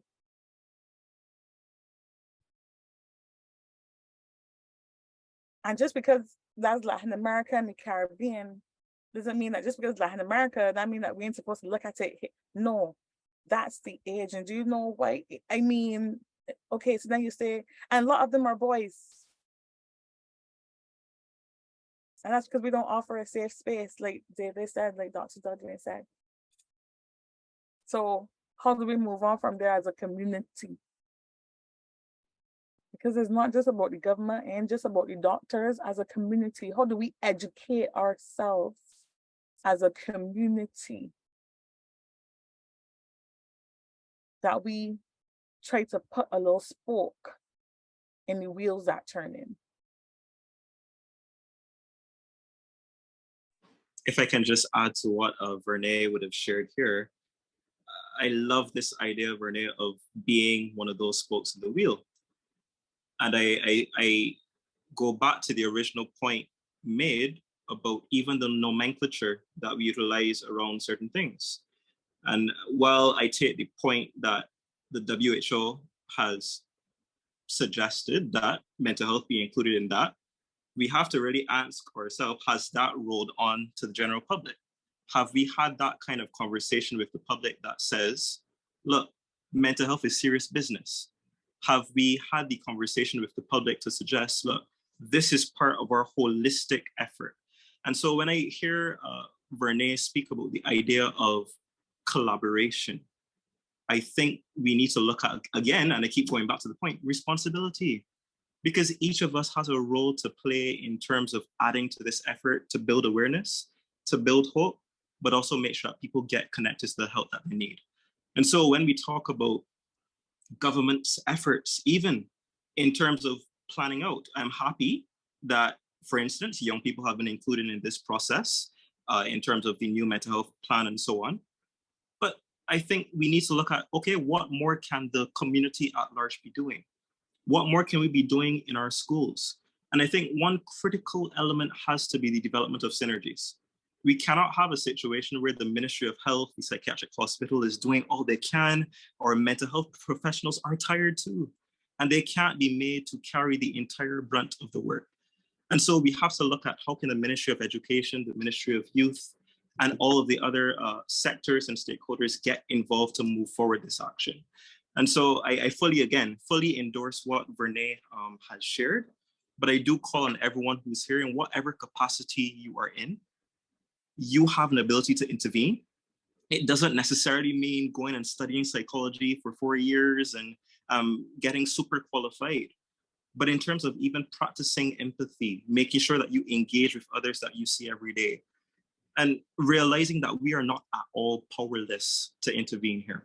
There's a lot that can be done. And I think, let's be realistic. We're not going to save everyone. Yeah, but we do need to try. We do need to put the procedures in place, and we do need to have that kind of collective effort. Mm-hmm. To add on to what you've said, David, you know, and the reality is that perhaps we need to start, each of us with responsibility, and start in small little sections and touch who we can touch, you know. Now, but let's be also very realistic in terms of, we're dealing with some issues here, trust and confidentiality. Two major issues. I know of situations where some people work in just areas mentoring, especially boys. All right, because let's face it, they need role models, positive role models, because they'll get the negative role models wherever, right?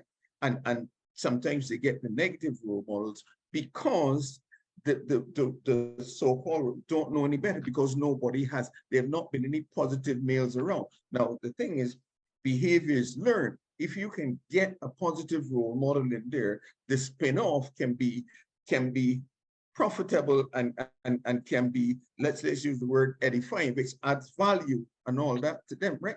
So perhaps us who are aware should start doing stuff in little bits and pieces, and gradually it can grow. And I can't believe that y'all leaving the door open at this point in the night. And gradually we can influence others when they see, because one thing about this culture, and we were talking about culture earlier, Vernèe, we look and we follow. So perhaps we can use that. We are very malicious because we get into things, and sometimes we can sublime that into positive, into following, and that's a good thing. So that's something that perhaps we need to take on, that challenge, and go from there. Thank you, Mr. Rochester. Thank you, Vernèe. Let me just go back to something, because persons have been asking me this question, and Dr. Douglin had made reference to earlier that there's some things that come very easy to us within the mental health community, and we take it for granted because we communicate with a particular type of language. Is it reasonable to assume that if a person wants to self-harm, that we can ask them a question, quite point blank? Do you want to kill yourself? Is it reasonable to ask that question? Members in the community can ask a person who they suspect to be ill and recognized, can we ask that question? And then I want to segue on to where are the resources that are available when they identify, just in the event that they identify. Go ahead, Dr. Yeah. Douglin. So yes, and I think I did mention this in my preamble. So yes, if you are concerned that someone may be suicidal, you can, and actually you should ask.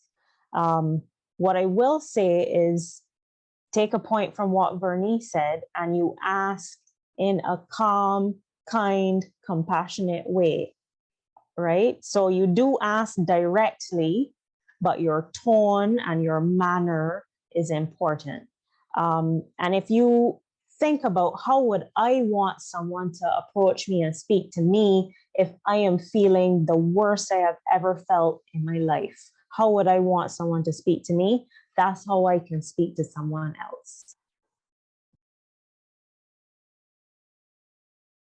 So, sorry. So just asking about suicide directly does not increase a person's risk of engaging in suicidal behavior. So just to answer that aspect of your question, it opens the door for discussion, and it allows them to recognize you are interested, and it can create the space for them to share and to get the help that they need. Absolutely, and it can also create a sense of I have been noticed by the person, and that can mushroom into something positive, because someone has noticed me when before nobody has ever noticed me or whatever, and that's important.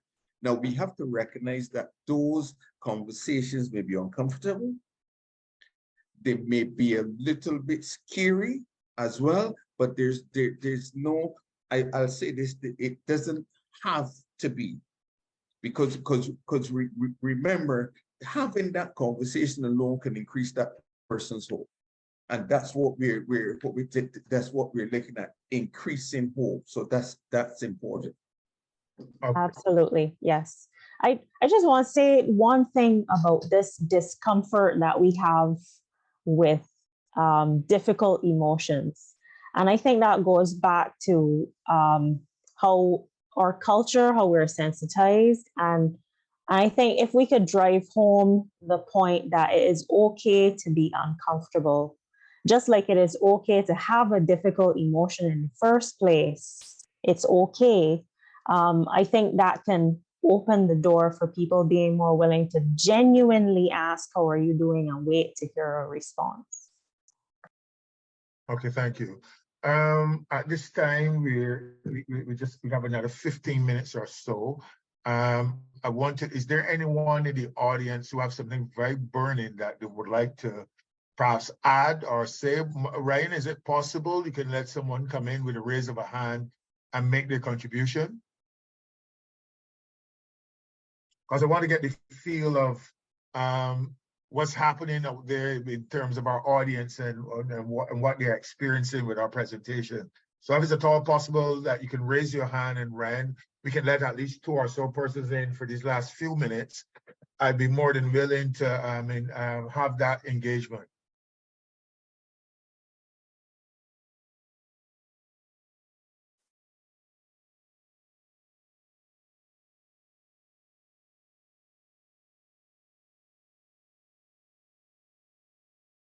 Okay, I haven't gotten any response. I haven't seen anything here.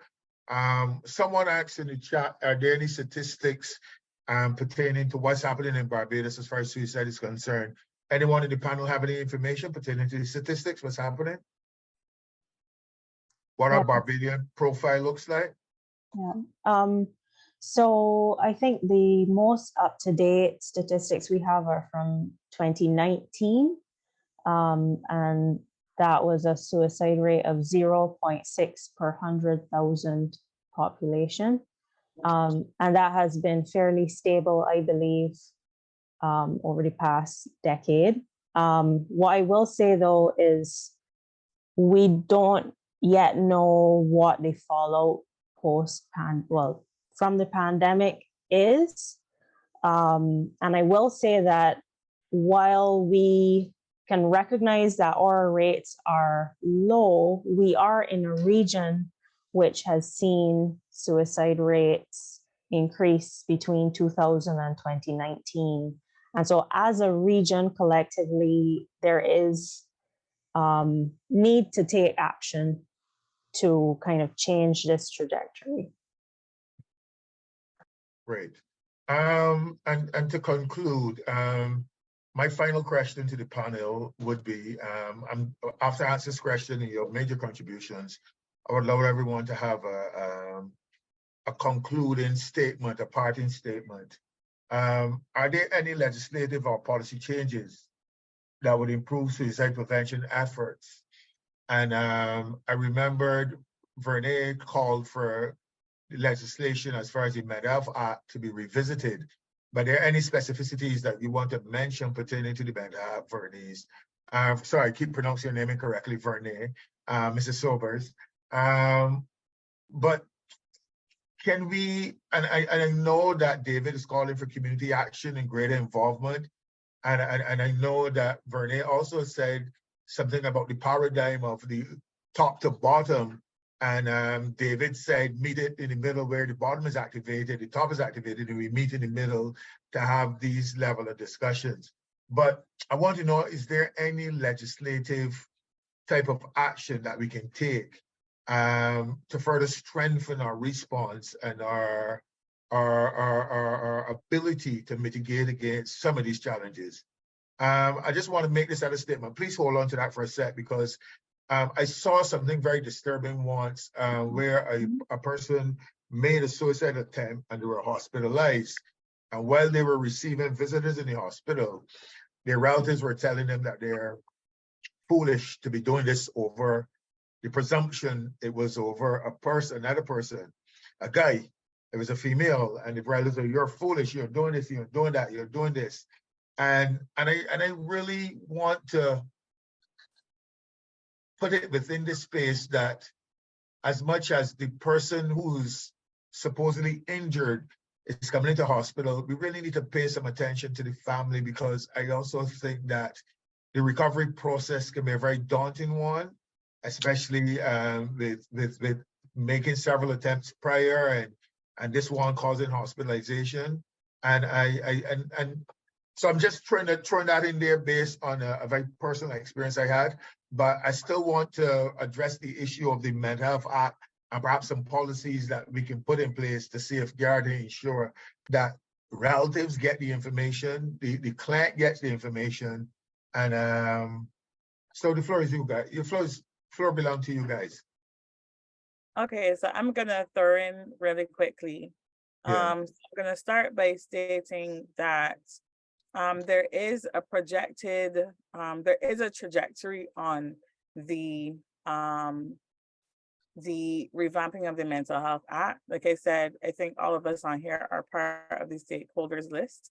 I myself included. Let's Unpack It, Psychiatric Hospital, PAHO, a number of other community groups, and that kind of thing. So what I like about it is they brought us all in as stakeholders because the top-down approach isn't working anymore. The only way you can understand what's going on in society is if you have people with the experiences from society. And that is what, I think a lot of us, really need to, like we said, start playing a more major role in. I think also you were mentioning, support for families. I think that that's extremely important as well. And it's extremely important for the mere fact that when you have a loved one that's going through a hard time and you're trying your best to be a support for that loved one, for then, someone else, like you said, this is something that you saw, this is an example of, you saw in the hospital, someone saying, well, no, this is not, you shouldn't even, no, the truth is that, persons aren't going to respond to that. They're not going to respond well to that. And then it starts to be a conflicting thing. Okay, so how then do you, how do you properly, make sure that this family is supported? Like you said, the process to healing afterwards actually becomes, in all honesty, it's a road, it's a trip that they all have to go down together. But if they didn't understand it in the beginning and they don't understand it in the middle, they won't understand it in the end. So then how do, like we said before, how do we actually take the onus of social responsibility with us, ourselves, as individual members of the community? Because, it's only, like I keep saying, it's only so much the government can do. It's only so much, it's only so much the government could do. It's only so much, all these other things, all these other, how about we decide that we're gonna be in this together? What happens when we decide that we're gonna be in it together? And I think that's one of the major, other major takeaways from this. What is happening with the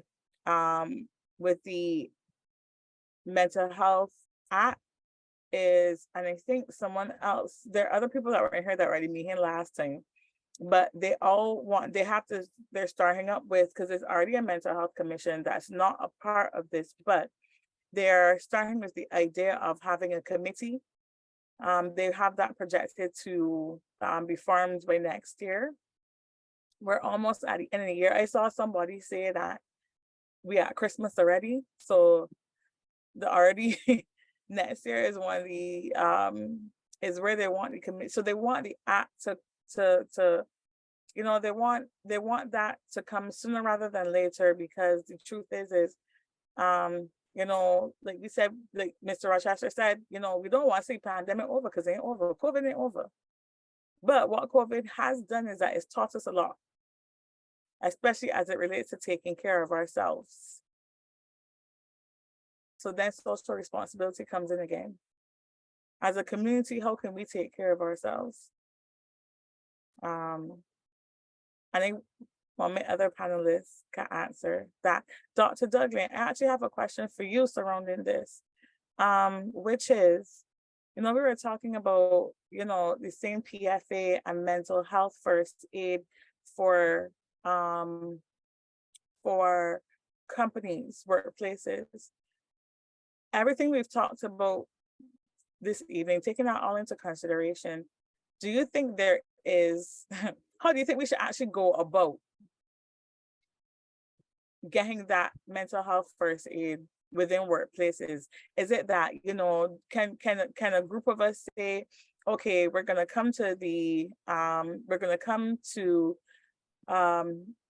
hospital, psychiatric hospital, and ask you guys to do a workshop, and then within that, okay, we get, maybe, I don't want to say search a fight in it per se, but then we're able to go towards other, towards workplaces to say, well, okay, let's do this workshop with your company, etc.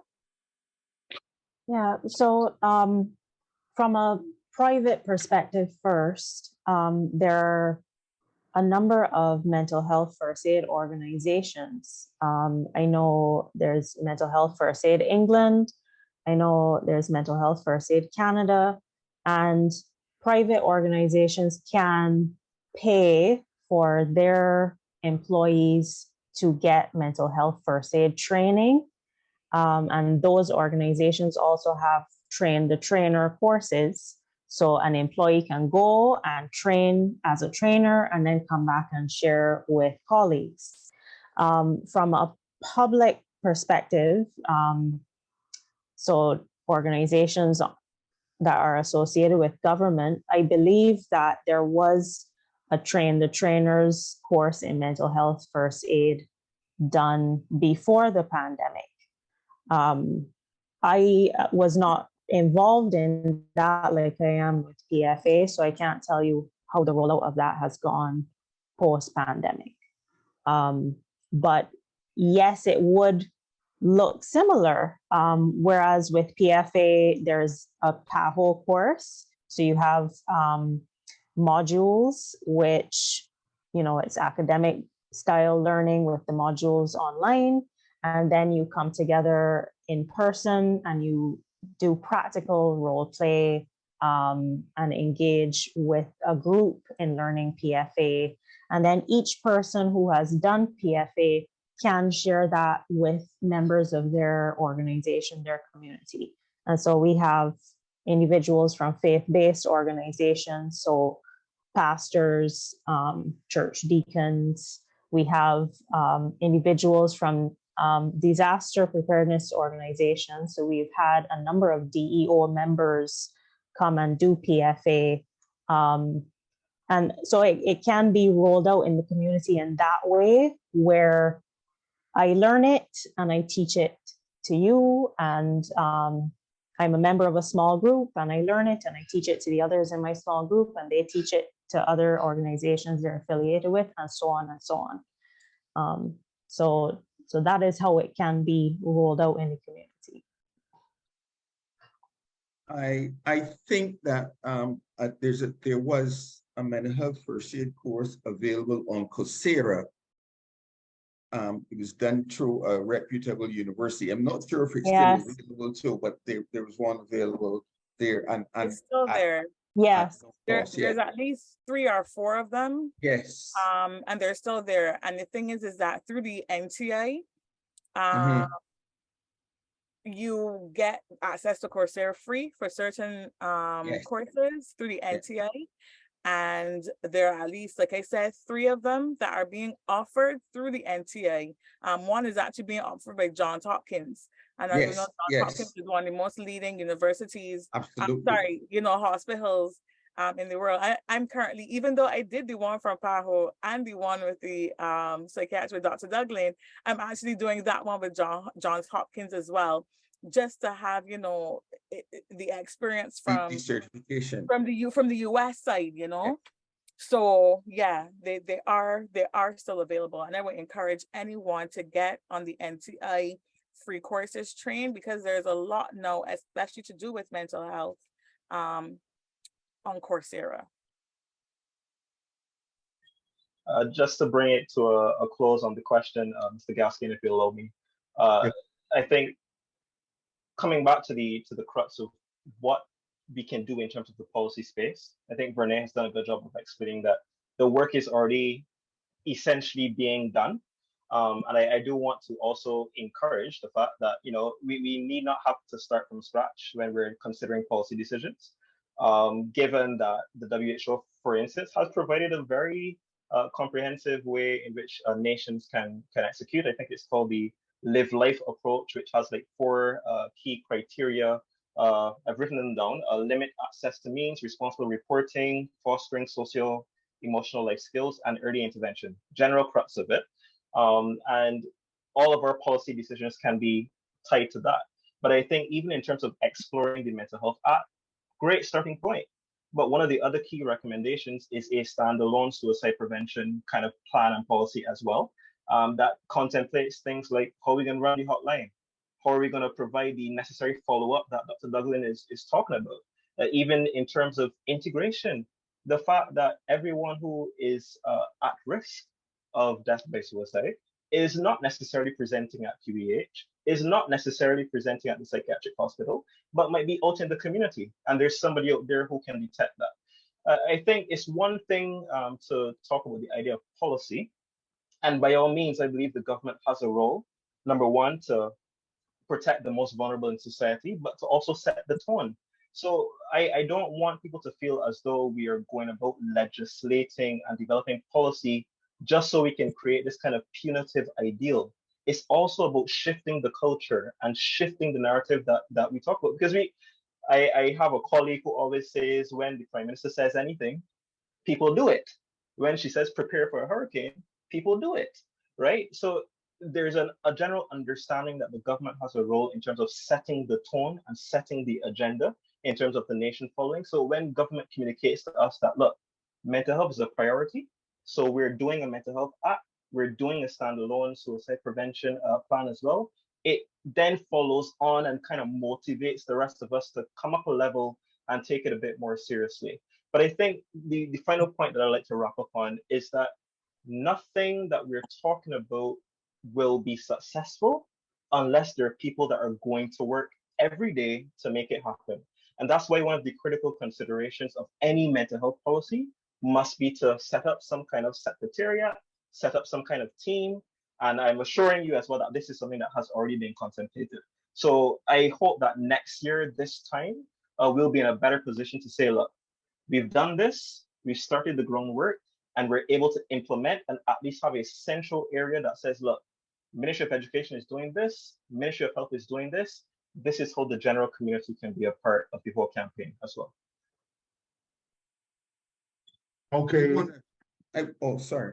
Go ahead, Mr. Rochester. Yeah, David, I want to add on to something that you just said, right? About government. You see, I think one of the key things with government is that government is seen as the sort of the producer of resources and infrastructures and all that, which is critical to the functioning of any initiative. All right. Now we have to understand though that sometimes without that, something it gets off the ground, but it may not be sustained.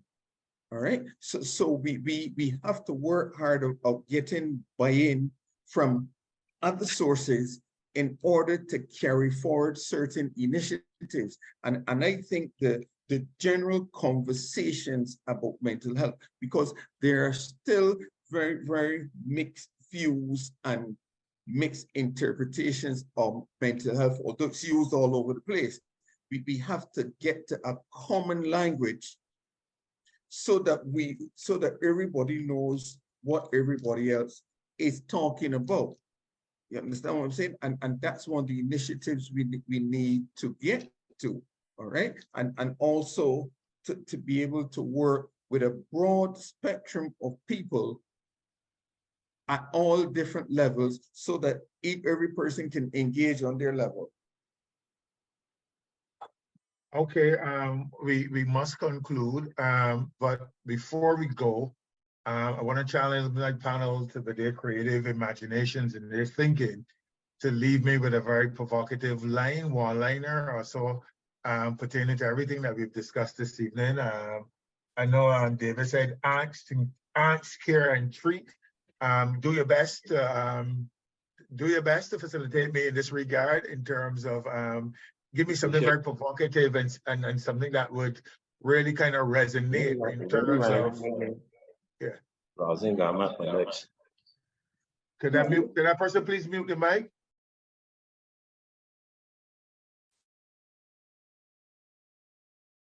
Vernèe, any running order in which we started? You're up first.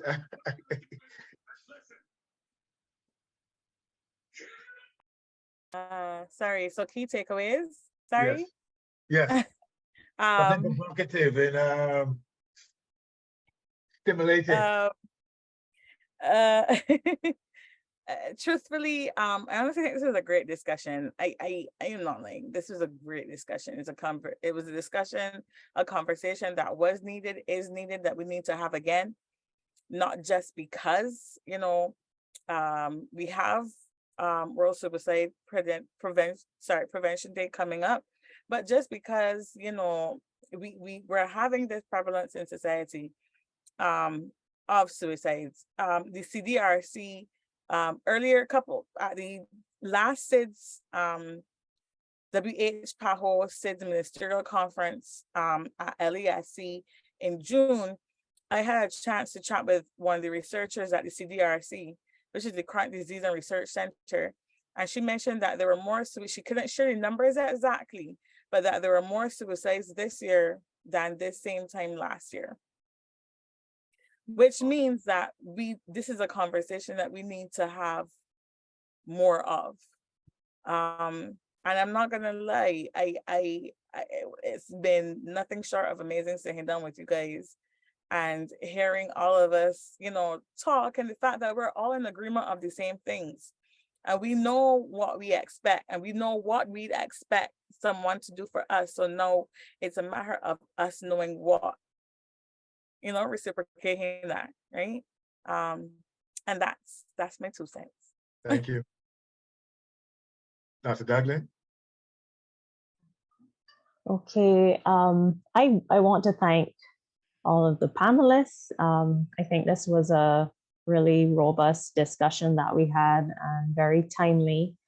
And so I want to charge everyone listening to be the light. And that is what goes along with this theme, creating hope through action, is each person can be the light and work to create hope for someone else. And we can each be the light by taking time to pay attention to the people in our lives and really pay attention to what is happening with them. Really notice how they're doing, how they're feeling, how they're speaking, how they're moving. We can take the time to really reach out and start a meaningful conversation and wait to hear responses. And we can take time to learn these resources that David has put in the chat repeatedly so that we can link other people with the help that they need. So we can each be the light for someone else. Okay, Lennox? Okay, I'm going with you, Dr. Douglin. I'm going with the L's.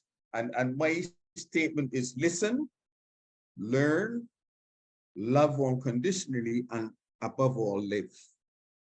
And I think that speaks for itself. I don't have to add anything else to that. Thank you very much. David? Thanks so much. I must say thank you to the organizing committee for inviting Let's Unpack It into this space. Certainly as a young person, it feels very good to be sitting with such experts in this space and to be considered as a key stakeholder in this conversation. And so the message I really want to leave with everyone is that the idea of creating hope through action, it starts with you, it starts with me, and it's up to all of we to build that, yeah? So that's it. And I think just once we remember that level of responsibility that we all have in terms of creating that kind of change, then we'll be on the right trajectory moving forward, for sure. Thank you. Ladies and gentlemen, as the moderator of this panel discussion on suicide prevention, I want to express my heartfelt gratitude to our esteemed panelists and our engaged audience for your invaluable contributions and this vital conversation that was held among the 4 panelists. Throughout the discussion, we explored the complexities of suicide, examined its root causes, and shared insights into evidence-based prevention strategies. We have confronted the stigma surrounding mental health issues, and we've underscored the importance of collaboration among diverse stakeholders. But our work doesn't end here. Suicide prevention is an ongoing endeavor that requires continued dedication, awareness, and action. Each of us, whether as an individual, professional, or policymaker, has a role to play in creating a world where individuals struggling with their mental health feel seen and heard and are supported. Let us carry forward the knowledge and insights gained today into our communities and our workplaces, fostering environments of empathy and compassion. Let us advocate for improved access to mental health services and crisis support.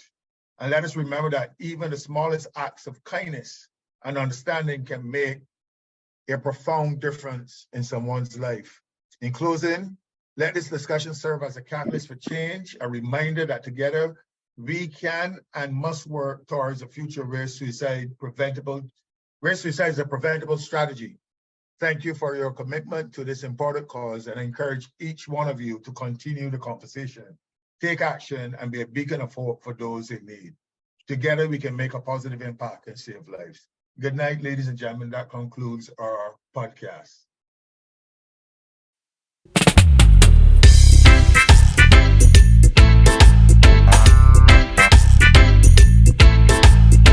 Cause our wounds are not visible. Some are psychological, social and educational.